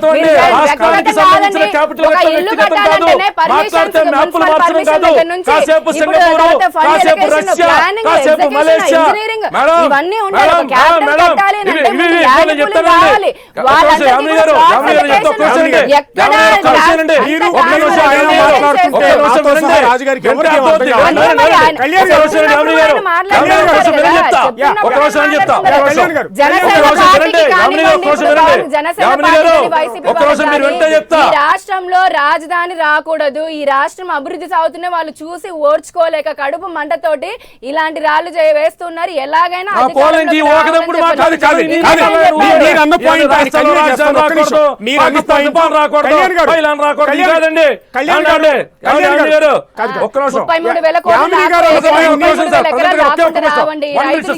వచ్చి చూడండి. seconds, sir. 60 seconds. మీకు సమాధానం చెప్తారు. ఈడ కూర్చొని రవీంద్ర గారు, మాట్లాడుకుంటే రవీంద్ర గారు, కాదండి. 60 ఈడ సెకండ్లు కూర్చొని అండి. మీరు నేను మీ నాయకుడు మా నాయకుడు మాట్లాడకుండా రైతుల దగ్గరికి రవీంద్ర గారు, 60 సెకండ్లు సార్. వెళ్తున్నారు కదా, అక్కడికి వెళ్ళి 33,000 ఎకరాలు ఇచ్చిన రైతులను కదిలించి మాట్లాడండి. అది కాదు, కళ్యాణ్ గారు, మీరు లేదంటే ఒక నిమిషం బస్సు మాట్లాడదాం, మాట్లాడదాం. చూడండి, 51 నిమిషం. చూడండి, రైతుల దగ్గరికి తుళ్ళూరు వెళ్ళినటువంటి కాదు, వ్యక్తి మా కళ్యాణ్ నాయకుడు. గారు, కళ్యాణ్ గారు మాట్లాడొద్దు రైతుల కాదు, గురించి. మీ నాయకుడు గురించి రైతుల ఈరోజు దగ్గరికి రాష్ట్రం మొట్టమొదటి అంతా వెళ్ళినటువంటి వ్యక్తి మాట్లాడుకుంటున్నారు కానీ మా మనం నాయకుడు. ఈ తిట్టుకుంటూ పోతే మేమేం ఇలా తిట్టుకోలేదు, విమర్శించుకుంటూ మేము చేసిన పోతే అభివృద్ధి ఎలా చెప్తున్నాం. ఇది ఎలా ఎక్కడ మల్లెపూలు మేము మంచం చేసిన- మాడుకున్నారా ఏమే ఏంటండి? ఎవరు మాడుకున్నారండి? మీలాంటి మల్లెపూలు పెచ్చన్నాలు ఎవరు మాడుకోలేదు మరి. మీలాంటి మల్లెపూలు పెచ్చన్నాలు వాడుకోలేము. ఎవరు మాడుకున్నారు చూపించండి, ఎవరు మాడుకున్నారు చూపించండి మరి. చాలా గొప్ప మాటలు మీరు గట్టి మాట్లాడుకున్నారు, చాలా గొప్ప మాటలు మీరు గట్టి మాట్లాడేమో. సిగ్గుండే మాటలు మాట్లాడేవా? సిగ్గుండే మాటలు బలి తెగించే మాటలు నీకు సొంతం, బలి తెగించే మాటలు నీకు సొంతం. మల్లెపూలు నడపడం అనుకున్నాను, మల్లెపూలు నడిపించుకోవాలనుకున్నాను, మల్లెపూలు నడిపించుకోవడమా? నువ్వే చెప్పాలి సిగ్గు సరే గురించి, నువ్వే చెప్పాలి ఇంటి సరే గురించి. నీ దగ్గర నుంచి అడిగిన ప్రశ్నకి సమాధానం చెప్పడం చేత కాదు, నువ్వు వచ్చి మళ్ళీ మాట్లాడతావు మా దగ్గర. అడిగిన ప్రశ్నకి సమాధానం చెప్పే దమ్ముందా? దమ్ముందా సమాధానం? ఆ దమ్ముందా సమాధానం? నువ్వే చెప్పేది ఒళ్ళు పలుపు దవ పగిలిపోతే, ఒళ్ళు పలుపు గిలపోతే మాట్లాడుకో. మల్లెపూలు నడపడుకున్నావా? నువ్వు వాడి రాష్ట్రం గురించి, నువ్వు వాడి రాష్ట్రం గురించి నీకు ఏం తెలుసు? రాష్ట్రం గురించి మాట్లాడబోతున్నా రోడ్డు మీద ఉంటే భూములు లాక్కుని వాళ్ళ కడుపు కొట్టి వాళ్ళ పొట్ట కొట్టి మీరే మాట్లాడింది మళ్ళీ మీరే మాట్లాడుతున్నా. తిరిగిన రోజు కేంద్రంతో తిరిగి మళ్ళీ వాళ్ళు మారుతారు, మీరు మళ్ళీ వాళ్ళు మారుతారు, గొప్ప మాట్లాడుతున్నా. కొన్ని లక్షల మంది జనం చూస్తూ ఉన్నారు, మనం మాట్లాడే భాష. ప్లీజ్ ప్లీజ్ ప్లీజ్ కొంచెం సమయం పాటించండి, కొద్దిగా సమయం. చాలా స్పష్టంగా సార్ ప్రజెంటర్ గారు ఒకటే విషయం సార్. సార్ ప్రజెంటర్ గారు ఒకటే విషయం, నేను ఉందని చెప్తే మీరు అవకాశం ఒక్క నిమిషం. సార్ సంవత్సరానికి 3 పంటలు పండేటువంటి సంవత్సరానికి 3 పంటలు పండేటువంటి కృష్ణా పరివాహక ప్రాంతంలో ఉన్నటువంటి వేలాది మంది రైతులు 3 పంటలు వాళ్ళ గొంతు నొక్కబడిన విషయం అబద్ధమా? ఇవాళ 3 పంటలు లాగేసుకుని వాళ్ళ భూములు లాగేసుకుని వాళ్ళకి నెత్తి మీద కొంత పరిహారం ఇచ్చి అభివృద్ధి చూపక వాళ్ళకి ఇచ్చినటువంటి 1000 గజాలు డెవలప్మెంట్ చూపక దీనివల్ల ఉపయోగం ఉందా? కళ్యాణ్ గారు, మీరు మాట్లాడిన భాష వల్ల యామిని గారు కొంత అప్సెట్ అయ్యారు, ఆమె కొంత బాధపడుతున్నారు.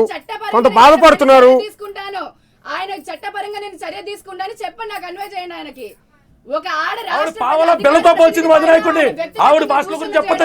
కాదు, వ్యక్తిగత దోషణలు అనేది కరెక్ట్ కాదు. కళ్యాణ్ గారు వ్యక్తిగత దోషణ, అందులోనూ ఒక మహిళని చెప్పండి. ఆవిడతో మాట్లాడుతుంటే కాదండి, ఒక మహిళని అలా మాట్లాడటం అనేది కరెక్ట్ కాదు. మల్లెపూలు నలపచ్చా? ఒక మహిళ మల్లెపూలు నలపడం గురించి చెప్పచ్చా? ప్రజెంటర్ గారు మీరే చెప్పండి. ఒక మహిళ ఒక పార్టీ అధ్యక్షుడి ఒక మహిళ అధ్యక్షుడు మల్లెపూలు మాత్రం నలుపుతారని చెప్పచ్చా? మాట్లాడటం చేత కావాల్సి వెళ్ళిపోవడానికి వాకౌట్ ఎందుకంటే ఇదేమన్నా అసెంబ్లీ అని అడుగుతున్నా. ఆవిడ ఎందుకు వాకౌట్? నేను మాట్లాడుతున్నాను, కళ్యాణ్ గారితో నేను మాట్లాడుతున్నాను. యామిని గారు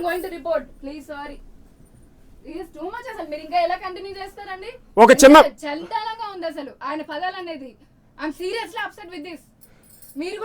ఒక చిన్న బ్రేక్ తీసుకుందాం. బ్రేక్ తర్వాత ఒకసారి డిస్కషన్ కంటిన్యూ చేద్దాం.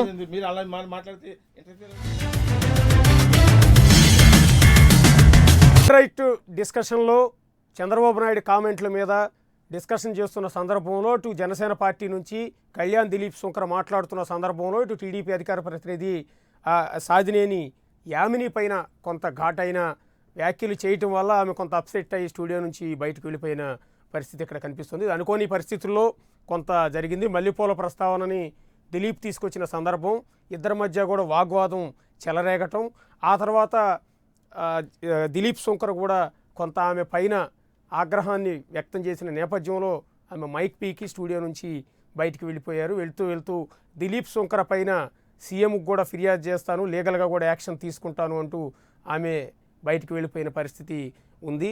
దీనికి కొంత మేము కూడా కొంత చింతిస్తూ ఉన్నాం. ఒక స్టూడియోలో డిస్కషన్కి పిలిచిన సందర్భంలో ఒక మహిళ స్టూడియో నుంచి బయటికి వెళ్ళిపోవటానికి కొంత మేము కూడా బాధ్యత వహిస్తూ వస్తున్నాం. AP 24/7 ఛానల్ నుంచి అలా జరిగి ఉండకూడదు. ఒక చర్చ జరుగుతున్న సందర్భంలో అటువైపు ఇటువైపు ఆవేశకాలకు లోను కావద్దని ప్రతిసారి కూడా విజ్ఞప్తి చేస్తూ ఉన్నాం. వచ్చిన గెస్టులు ఇద్దరు గొడవబడి తన్నుకుని తిట్టుకుంటే ఛానల్కి టీఆర్పీ వస్తుందని చేసే ప్రయోగాలు చేసే టైపు కాదు మేము. ఇది కేవలం అనుకోకుండా అనుకోని పరిస్థితుల్లో జరిగిన ఒక ఆగ్రహానికి అయిన ఒక అంశం మాత్రమే.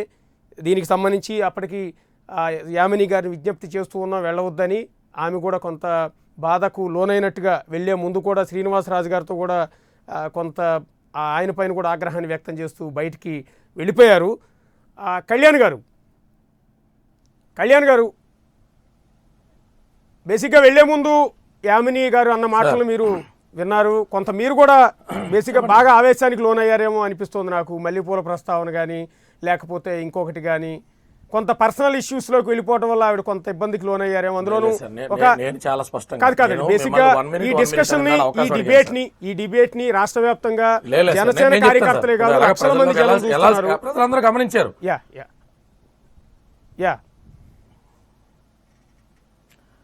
సార్ చాలా స్పష్టంగా నేను మిమ్మల్ని 1 minute ఇందాక కూడా టైం అడిగినా. ఆవిడని నేను ఇందా నుంచి ఎత్తిన అంశం ఏంటంటే సంవత్సరానికి 3 పంటలు పండి అక్కడ పువ్వులే ఆధారం. ఎక్కడండి? కృష్ణా పరివాహక ప్రాంతంలో పువ్వులే ఆధారం. అక్కడ 3 పంటలు పండేది పువ్వులు కాయగూరలు. అటువంటి పువ్వులు నలిపేసినటువంటి మీ పార్టీ, మీరు ఆ పార్టీ అధికార ప్రతినిధి కింద మళ్ళీ ఇంకొకళ్ళు మల్లెపూలు నలపడం గురించి మాట్లాడతారేంటి అన్న. దానికి ఆవిడ చేసిన వ్యాఖ్యానం ఆన్ రికార్డు ఉంది. ఒళ్ళు బలిసిన మాటలు మాట్లాడుతున్నారు అన్నారు. మాటలు జాగ్రత్తగా రాకపోతే తగిన మూల్యం చెల్లించుకుంటారని నేను ఆవేశంగా రిప్లై ఇచ్చి ఉండొచ్చు. దీంట్లో ఆవిడ భావోద్వేగానికి లోనయ్యాల్సిన అవసరం ఉంది. ఆవిడ దగ్గర జవాబు ఉంటే ఆ జవాబు ఆవిడ చెప్పగలిగితే ప్రజల ముందుకు తేటతెల్లంగా చెప్పాలి. నేను ఇందులో అర్థం కాని గ్రీక్ అండ్ లాటిన్లో ఏమడిగినా, ఈజిప్ట్ భాషలో ఏమడిగినా, హెబ్రూ భాషలో ఏమడిగినా నేను చాలా తెలుగులో స్పష్టంగా అడిగాను కదా సార్. తీసుకున్న 33,000 ఎకరాల పైచిలుకులో ఎన్ని వేల ఎకరాలు మీరు రాజధాని నిర్మాణానికి వాడారు? కేంద్రం డబ్బులు ఇవ్వలేదు సరే, మన దగ్గర ఉన్న డబ్బులతో మనం కేంద్రం మీద ఆధారపడి బతకట్లే కదండి. మన రాష్ట్రానికి స్వయంగా మనకు వచ్చేటువంటి డబ్బులు ఉన్నాయి కదండి. వాటిని ఏం చేశారని అడిగా.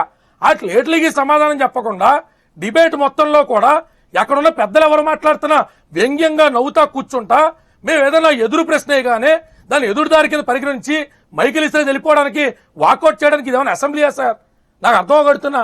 సీఎం గారికి ఫిర్యాదు చేస్తా, పీఎం గారికి ఫిర్యాదు చేస్తాండి, ఏమని చేస్తారు? డిబేట్ లో ప్రశ్న అడిగారు, నేను సమాధానం చెప్పలేదు. అవతల నన్ను గతంలో నోరు జారి మాట్లాడిన మాటల్ని ఉదాహరించారు, నేను అలిగి వెళ్ళిపోయాను, అతని మీద లీగల్ యాక్షన్ తీసుకోండి అని చెప్తారా? ఏంటి సార్ ఇది? నేనేమన్నా తప్పుగా ఇంటర్ప్రిట్ చేస్తున్నాను చెప్పండి. పోని అక్కడ ఉన్న పెద్దలు చెప్పానండి, వైసీపీ కానీ బీజేపీ కానీ.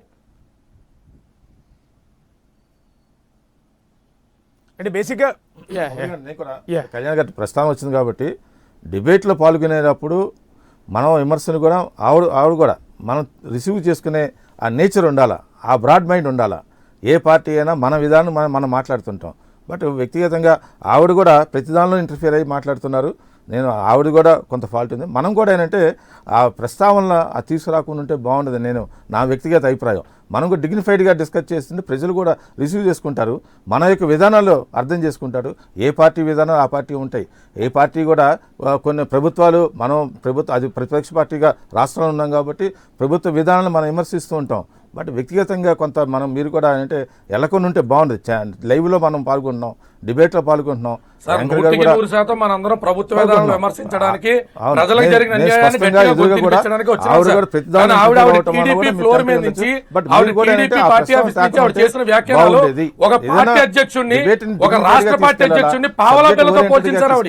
పావలా బిల్ల తప్పుగా సార్ అది. అంటే కళ్యాణ్ గారు, ఇక్కడ మా పరిస్థితి ఎలా ఉంటుందంటే, ఈ మోడరేటర్గా ఈ స్థానంలో కూర్చున్న వ్యక్తి ముళ్ళ కిరీటం మీద కూర్చున్నట్టుగా, ముళ్ళ పీఠం మీద కూర్చున్నట్టుగా ఉంటుంది. ఎందుకు అంటే మీరు మాట్లాడుతున్నప్పుడు మిమ్మల్ని ఏమైనా ఇంటరప్ట్ చేస్తే, మిమ్మల్ని ఏమైనా ఆపితే ఏమంటున్నారంటే మీరు పచ్చ మీడియా లేకపోతే తెలుగుదేశం పార్టీ ఒత్తాసు పలుకుతున్నారని మీరు అంటున్నారు. ఇప్పుడు ఆవిడ మీరు మాట్లాడిన తర్వాత కంట్రోల్ చేసే క్రమంలో ఆవిడ మైక్ బీకి వెళ్ళిపోతున్న సందర్భంలో ఆవిడ అన్న కామెంట్ అంటే, మీకు అసలు ఎథిక్సే లేవు, అక్కడ కూర్చుని డిస్కషన్ ఎట్లా చేస్తున్నారు అంటే, మీరు ఇంకా డిస్కషన్ ఎట్లా కంటిన్యూ చేస్తారు అంటూ నా మీద కూడా మండిపడిన పరిస్థితి అక్కడ కనిపిస్తోంది. బీజేపీని ఏమైనా గట్టిగా కూర్చుని అడిగితే బీజేపీ వాళ్ళు అదే మాట అంటున్నారు. అశోక్ గారు, మీకు సుదీర్ఘమైన జర్నలిజం అనుభవం సార్, నేను తెలియగడుతున్నా సార్. అలాగే సార్ అశోక్ గారు మీకు సుదీర్ఘమైన జర్నలిజం అనుభవం సార్. నాకు తెలియగడుతున్నా, ఒక డిబేట్ లో హీటెడ్ అప్ డిస్కషన్ వస్తే దాన్ని ప్రెజెంటరు మీరు అక్కడి నుంచి టీవీ మీద నుంచి కొట్టేస్తారా లేకపోతే కనెక్షన్ కట్ చేస్తారా సార్? ఎథిక్స్ అంటే ప్రజెంట్ నన్ను పోలీసార్లు వెంకటకృష్ణ గారు ఆపిన సందర్భాలు ఉన్నాయి, నేను కౌంటర్ అవడానికి అవకాశం దొరికిన సందర్భాలు ఉన్నాయి. ఇదే ఏపీ 24/7 లో నా 50వ డిబేట్ సార్ ఇది. ఇవాళ దాకా ఎన్ని హీటెడ్ అప్ సిచ్యువేషన్స్ ఉన్నాయి, ఎన్ని మాటలు మేము పడ్డాం, ఎన్ని అవమానాలు మేము పడ్డాం. అరే మనం రాజకీయంగా ముందరకు వచ్చింది, ఒక్కొక్కసారి బ్యాలెన్స్ తప్పుతో హీటెడ్ అప్ డిస్కషన్లు వస్తాయి. మాట్లాడితే జెండర్ కార్డ్ ఎందుకు సార్? బీజేపీ రాజుగారు అంటుంది ఏంటంటే అధికార పార్టీలో ఉన్నారు కాబట్టి సహజంగా ప్రతిపక్షాలు చేసే విమర్శలకు సమాధానం చెప్పే స్థాయిలో ఉండాలి, ఓర్పు ఉండాలి అంటూ ఉన్నారు. ఇంతవరకు బాగానే ఉంది. కాకపోతే అదే క్రమంలో నేను మీకు చేసే విజ్ఞప్తి ఏంటంటే మనం కూడా కొంచెం అవతలున్న జెండర్ మహిళ కాబట్టి కొంత సున్నితంగా వ్యవహరిస్తే బాగుండేదేమో అనిపించింది. ఎనీవే ఆవిడ ఇప్పుడు బయటికి వెళ్ళి కొంత ఈ డిస్కషన్ అనేది కొంత కాంట్రవర్సీ అయ్యే పరిస్థితి. బిగినింగ్ ఎంత చక్కగా ఆవిడతో మాట్లాడాను, ఆలకేస్తా మీరు ఆలోచించండి. బిగినింగ్ మిమ్మల్ని అప్రిషియేట్ మాట్లాడాను సార్ ఆవిడతో ఎంత క్లియర్ గా మాట్లాడాను, మీరే ఒకసారి బ్యాక్ చేసి చూడండి. ఆ విషయంలో మిమ్మల్ని అప్రిషియేట్ చేస్తాం. మొదట బాగానే ఉంది, కానీ ఎప్పుడైతే మీరు 3 సూటి ప్రశ్నలు అడిగారు, 3 అంశాలు ఆవిడ ఏవైతే మీరు చెప్పగలుగుతారో, ఏం అభివృద్ధి చేశారో 3 అంశాలు చెప్పండి అన్నారు. ఆ 3 అంశాలు ఆమె చెప్తున్న క్రమంలో మళ్ళీ మీరు 60 సెకండ్స్ అన్నారు. మళ్ళీ ఇవ్వకపోతే మీరు బాధపడతారన్న ఉద్దేశంతో మీకు మళ్ళీ అవకాశం ఇచ్చిన సందర్భంలో ఒక్కసారిగా అనుకోకుండా రేజ్ అయిపోవటం, ఆ తర్వాత మీరు మల్లెపూల ప్రస్తావన మీరు అవకాశం ఇచ్చారు అంతే కదా సార్. నేనే క్రాస్ టాక్ చేయాల ప్రెజెంటర్ కింద మిమ్మల్ని రిక్వెస్ట్ చేశాను, అవకాశం ఇచ్చారు. అలాగే సార్ అశోక్ గారు, నేను ప్రెజెంటర్ కింద మిమ్మల్ని రిక్వెస్ట్ చేశాను, మీరు నాకు 60 సెకండ్లు అవకాశం ఇచ్చారు. 60 సెకండ్లో నేను ఏమని అడిగానండి, మేడం అక్కడ కృష్ణా పరివాహక ప్రాంతంలో 3 పంటలు పండేటువంటి పువ్వులు కాయగూరలు ఆ పంటలన్నీ మనం లాగేసుకుని అవి బీడి కట్టించి వాళ్ళకి పంటలో లేక అభివృద్ధి లేకుండా చేసి అక్కడ ఆ పూలు నలిపేస్తుంది కాకుండా మళ్ళీ మనం ఇంకొకరు మల్లెపూలు నడపడం ఏంటంటే, నేను అసందర్భంగా దాన్ని నేను ప్రస్తావించింది లేదు కదా సార్. నిజంగా మల్లెపూల తోటలో అన్ని అక్కడ కాల్ చేసిన విజువల్స్ కూడా మీ దగ్గర ఉన్నాయి. నేను దాన్ని ఉదాహరించా. దాన్ని ఆవిడ చాలా సీరియస్ గా నిజంగా అంటే ఆవిడకి నచ్చినట్టు డిబేట్ జరుగుద్దా సార్? ఇప్పుడు నేను బోల్ ఛానల్కి వెళ్తా, నాకు వ్యతిరేకంగా బోల్ డిబేట్లు జరుగుతాయి సార్. అవి మనం రిసీవ్ చేసుకోవాలి కదా సార్. ఖచ్చితంగా మహిళ సున్నితంగా మాట్లాడే ప్రయత్నం చేసినాం. ఆవిడ మా అధినాయకుడి గురించి పావలా బిల్లన్నా, ఆయన ఓన్లీ బెడ్రూమ్ లో మల్లెపూలు వెళ్తాడన్నా మేము కంటదర పెట్టుకుని మేము బాధపడ్డాం తప్ప నేను ఆవిడ గురించి ఒక్క కౌంటర్ కూడా ఎక్కడ చెప్పలేదే. నేను ఏ ఫేస్బుక్ లో ఏమి పెట్టలేదే, ఆవిడ ఒక్క మాట తిట్టలేదే, దూషించలేదే. ఆ పరిపక్వత ఉన్నది. ఇవాళ ఏదో డిబేట్ లో తారసపడ్డం యాదృచ్ఛికంగా అవకాశం కొద్దీ దాన్ని ప్రస్తావించడం, ఆవిడకి నచ్చినట్టు అంతా జరగాలంటే ఎట్లా సార్? గోవిందరెడ్డి గారు సారీ అండి, మిమ్మల్ని చాలాసేపు కూర్చోబెట్టాం. కొంచెం హాట్ డిస్కషన్ సాగింది. ప్రభుత్వం చేసే అభివృద్ధి క్రమంలో అభివృద్ధి ఏం చేసిందో చెప్పే క్రమంలో ఆవిడ ప్రభుత్వం ఏమీ చేయలేదని చెప్పే క్రమంలో జనసేన దిలీప్ శుంకర ఒకరికొకరు ఆర్గ్యుమెంట్ తీవ్ర స్థాయిలో వెళ్ళటం, ఆమె స్టూడియో నుంచి బయటకు వెళ్ళిపోవడం కూడా జరిగింది. ఏం చెప్తారు మీరు? ఈ జరిగిందంతా కూడా చూస్తున్నారు పెద్ద మనిషి మీరు. అంటే దిలీప్ గారు ఏదైతే ఆయన ఎక్స్ప్లెనేషన్ ఇస్తున్నారో అక్కడ కాయగూరలు, పూలు అంటే ఇట్లాంటివన్నీ కూడా పంటలు పండేటువంటి 3 పంటలు పండేటువంటి ప్రాంతాలు అనేటువంటి మాటలు అనుకున్నప్పుడు అది ఏదైనా కూడా ఒక స్త్రీకి అంటే వాళ్ళకి సంబంధం లేనన్నప్పుడు మనం ఆయన మాటను ఫేస్ వాల్యూ తీసుకుందాం. అంటే మనము స్త్రీలను గౌరవించాలి, డిబేట్ చాలా చక్కగా చేసుకోవాలి, ఎవరి పాయింట్ ఆఫ్ వ్యూ వాళ్ళు చెప్పుకుందాం. అంతే తప్ప దీన్ని మనము చాలా హెల్దీగా ఉండాలి. డిబేట్ కూడా మన పర్సనల్ విషయాలకు పోకుండా ఇదంతా చేయాలి. కాబట్టి దిలీప్ గారు ఏదైతే చెప్తున్నారు, సార్ నేను ఆమె గురించి ఏం మాట్లాడలేదు, నేను చెప్పింది అక్కడ ఉంటే పంటల గురించి చెప్తున్నాను. అలాంటి పచ్చదనమైనటువంటి భూములంతా కూడా అక్కడ తీసుకుని రాజధానిలో ఏమి చేయకుండా ఉన్నారని చెప్పిన దాన్ని మనము ఆయన చేసిన ఎక్స్ప్లెనేషన్ అట్లే తీసుకోవాలి సార్. అట్లా తీసుకోవడమే అది స్పోర్టివ్గా ఉంటుంది. మరి వేరే విధంగా ఆలోచన చేయడం కరెక్ట్ కాదని చెప్పి నేను అంటున్నాను. ఏదైనా కూడా ఒక హెల్దీ డిస్కషన్, ఒక ఉమ్మన్తో ఒక స్త్రీతో మాట్లాడేటప్పుడు చాలా గౌరవప్రదంగా కూడా మనం మలుచుకుందాం, మంచిగా మాట్లాడుకుందాం. డిబేట్ను 10 మంది వింటుంటారు కాబట్టి అదంతా కూడా జనరంజకంగా డిబేట్ చేసుకోగలిగితే ఎవరి పాయింట్ ఆఫ్ వ్యూ అది బాగుంటుంది. అదేనండి ప్రతిసారి కూడా గోవర్ధన్ రెడ్డి గారు గోవిందరెడ్డి గారు ఒక చిన్న సబ్మిషన్ సార్, గోవర్ధన్ రెడ్డి గారు. అంటే ఒక రీక్యాప్, మీరు గోత్రో అయ్యారో తెలియదు కానీ ఇదే వ్యక్తి, ఇదే మహిళ సంబంధం లేకుండా ఒక ప్రెస్ మీట్ పెట్టి వాళ్ళ టీడీపీ డకారం నుంచి మా పార్టీ అధ్యక్షుల్ని వ్యక్తిగతమైనటువంటి అనాలోచితమైన దూషణలు చేశారు సార్. తమ దృష్టికి తీసుకొస్తున్నా. ఈవిడ మాట్లాడిన మాటలేమంటే పావలాకి పనిచేయని పవన్ కళ్యాణ్ మల్లెపూలు నలపడానికి తప్ప ఎందుకు పనిచేయని పవన్ కళ్యాణ్ అని చెప్పి చాలా అతి నీచమైన వ్యాఖ్యానాలు మా అధ్యక్షుల గురించి చేశారు sir. This is on record అండి. అంటే తమరు చూసుండకపోవచ్చు, తమ దృష్టికి తీసుకొస్తున్నా. ఇవాళ ఆ సందర్భాన్ని గుర్తుపెట్టుకుని నెలల తర్వాత కౌంటర్ ఇవ్వడం నా ఉద్దేశం, నా అభిమతం కానే కాదు. మా కార్యకర్తలు వేడిలో ఉన్నప్పుడు కూడా నేను దాని గురించి ఎక్కడా ప్రస్తావించలా. ఈ రోజు యాదృచ్ఛికంగా డిబేట్ మధ్యలో అక్కడ ఉన్నటువంటి మీరే అంగీకరించారు. ప్రధానమైనటువంటి పంటల్లో పువ్వులు అనేటువంటి పంటలు కృష్ణా పరివాహక ప్రాంతాల్లో ఉన్నాయి. అవి నాశనం చేసిన టీడీపీని మాట్లాడుతూ ఉంటే ఆవిడ నన్ను రెచ్చగొట్టినటువంటి క్రమంలో నేను ఆ ఉదాహరణ తీసుకురావడం జరిగింది తప్ప, అంతేగాని ఇక్కడ ఎక్కడా వ్యక్తిగతంగా ఆ స్త్రీ యొక్క స్వేచ్ఛను గాని గౌరవాన్ని గాని హననం చేసే ఉద్దేశం నాకు గాని మా పార్టీలో ఉండేటువంటి ఏ కార్యకర్తకు గాని లేదు సార్. టీడీపీ అధికార ప్రతినిధి పట్టాభి మనకి ఫోన్ లైన్ లో సిద్ధంగా ఉన్నారు. పట్టాభి గారు నమస్తే అండి. నమస్తే అశోక్ గారు. చూసారా మీరేమన్నా ఇప్పటివరకు జరిగిన డిస్కషన్ అంతా? లేదండి, ఇప్పుడే కనెక్ట్ అయ్యాను, నేను ఫాలో అవ్వలేదు. ఓకే బేసిక్గా మీ పార్టీ అధికార ప్రతినిధి సాదినేని యామిని కొద్దిసేపటి క్రితం వరకు ఉన్నారు. కళ్యాణ్ దిలీప్ శంకర్ గారు కొంత ఆవిడపైన ఆగ్రహాన్ని వ్యక్తం చేసిన నేపథ్యంలో, మల్లెపూల ప్రస్తావన తీసుకొచ్చిన నేపథ్యంలో ఆవిడ కొంత ఆగ్రహానికి బాధకి గురై స్టూడియో నుంచి వెళ్ళిపోయిన పరిస్థితి కూడా ఉంది. సీఎం చంద్రబాబు నాయుడికి కళ్యాణ్ దిలీప్ శంకర్ పైన ఫిర్యాదు చేస్తామని కూడా ఆవిడ మండిపడిన పరిస్థితి కనిపిస్తోంది. ఏం చెప్తారు మీరు మీ పార్టీ తరఫున? అశోక్ గారు, ఇప్పుడు ప్యానెల్లో మహిళలు ఉన్నప్పుడు మనం కూడా కొంచెం సంయమనం పాటించి మాట్లాడాలి. ఇప్పుడు మహిళలకు ఇవ్వాల్సినటువంటి గౌరవం మహిళలకు వారి మనం మాట్లాడేటప్పుడు కూడా మనం వాడే భాషను కూడా మనం అదుపులో పెట్టుకుని మాట్లాడాలి. ఇప్పుడు దాన్ని మనం అట్లా కాకుండా మహిళలను కూడా చూడకుండా మనం ఏది పడితే అది మాట్లాడి వారిని గాయపరచడం అనేది కరెక్ట్ కాదు. ప్యానెల్లో అది కళ్యాణ్ గారు అయినా ఎవరున్నా కూడా డిస్కషన్ లో మహిళలు ఉన్నప్పుడు ప్యానెల్లో మనం కొంత సంయమనం పాటించి మాట్లాడాలి. వారి గౌరవానికి ఏమాత్రం భంగం కలగకుండా మాట్లాడాలి. కాబట్టి యామిని గారి మీద అటువంటి వ్యాఖ్యలు కానీ కళ్యాణ్ చేస్తుంటే తప్పకుండా దాన్ని మేము ఖండిస్తాం. కళ్యాణ్ ఏమంటే వారికి అపాలజీ కూడా చెప్పాలి. దీన్ని ఈగోయిస్టిక్ గా తీసుకోవాల్సిన అవసరం కూడా లేదు. ఒక మహిళగా పార్టీల సంగతి పక్కన పెట్టండి, తెలుగుదేశం పార్టీ అధికార ప్రతినిధి లేకపోతే ఇంకొకట పార్టీల పరంగా కాకుండా ఒక మహిళగా మనం భావించి మనం వారికి అపాలజీ చెప్తే మహిళల పట్ల మనకున్న గౌరవాన్ని మనం నిలుపుకున్నట్టుంటది. కాబట్టి కళ్యాణ్కి నేను యాజ్ అ ఫ్రెండ్ గా నేను అడ్వైజ్ చేస్తా ఉన్నాను, దయచేసి Kalyan please apologise to Yamini గారికి ఏమన్నా బాధ కలిగించే రీతిలో మీరు కనుక మాట్లాడుంటే ఒక మహిళగా ఒక సోదరిగా భావించి మీరు అపాలజీ చెప్పండి. ఆ ఇష్యూని అక్కడతో మీరు దాన్ని క్లోజ్ చేస్తే బాగుంటుంది. నేను కళ్యాణ్కి ఒక ఫ్రెండ్ గా కూడా నేను అడ్వైజ్ చేస్తా ఉన్నా. అది ఎవరైనా కానివ్వండి, రేపు తెలుగుదేశం పార్టీ పక్షాన్ని మేము మాట్లాడుతూ జనసేన నుంచి ఎవరైనా మహిళలు వచ్చి మాట్లాడితే మేమన్నా అట్లా మాట్లాడాలి. కాబట్టి మనం సమాజంలో మహిళలకు ఇవ్వాల్సిన గౌరవం మనం ఇవ్వాలి.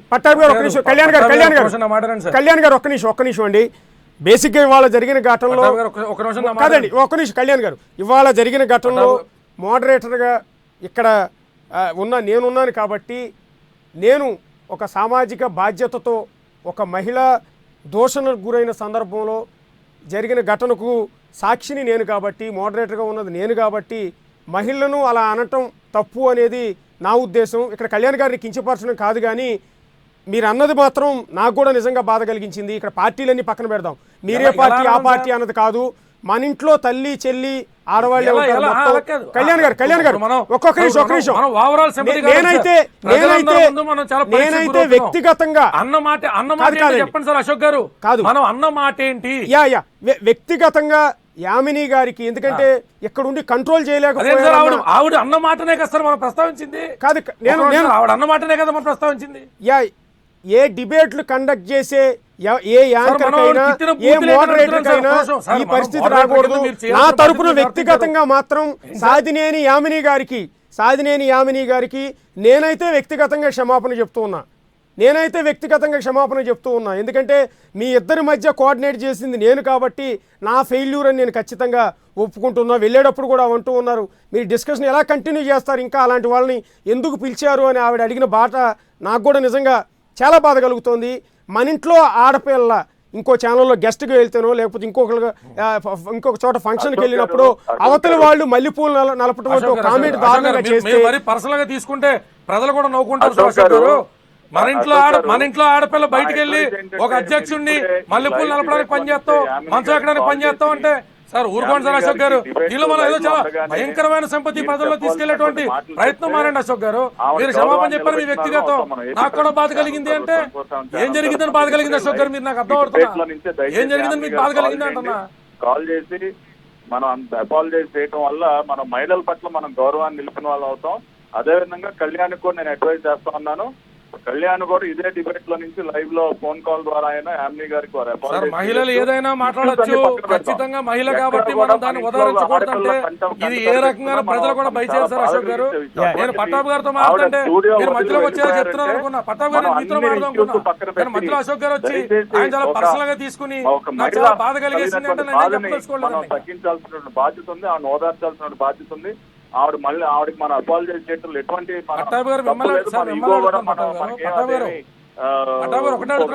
ఏదో ఒక అడుగు కింద వేసినట్టుగా మహిళల కోసం మన 10 మెట్లు కిందకి దిగినా కూడా తప్పలేదు. కాబట్టి మీరు ఇప్పుడే ఈ లైవ్ డిబేట్ లో నుంచే దయచేసి యామిని గారు కాల్ చేయండి, మీరు మాట్లాడండి, కళ్యాణ్ కూడా మాట్లాడతారని నమ్మకం నాకుంది.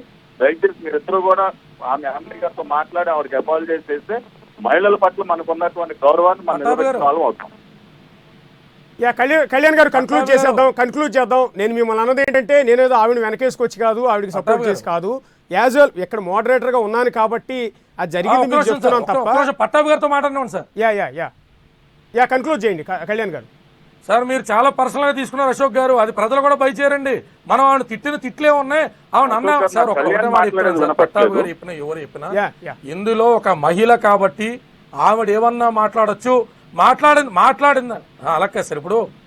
ఇప్పుడు ఆవిడ మహిళ కాబట్టి ఆవిడ ఏమన్నా మాట్లాడచ్చు, ఆవిడ ఒక రాష్ట్ర అధ్యక్షుని పట్టుకుని మంచాలెక్కుతో మల్లెపూలు నలుపుతో అనొచ్చు, దాన్ని తిరగేసి ఉదాహరిస్తే ఆవిడ ఈగో దెబ్బతింటది, మహిళా స్వేచ్ఛకు భంగం కలుగుతుంది అని మాట్లాడితే కామనేర్సు సామాన్యుడు ఎవరైతే డిబేట్ చూస్తున్నారో వాళ్ళు కూడా ఖచ్చితంగా ఇందులో మీరు ఫీల్ అవడమో నేను ఫీల్ అవడమో అపాలజీ ఖచ్చితంగా ఆవిడ మాట జారి పవన్ కళ్యాణ్ గారి గురించి అట్లా మాట్లాడటం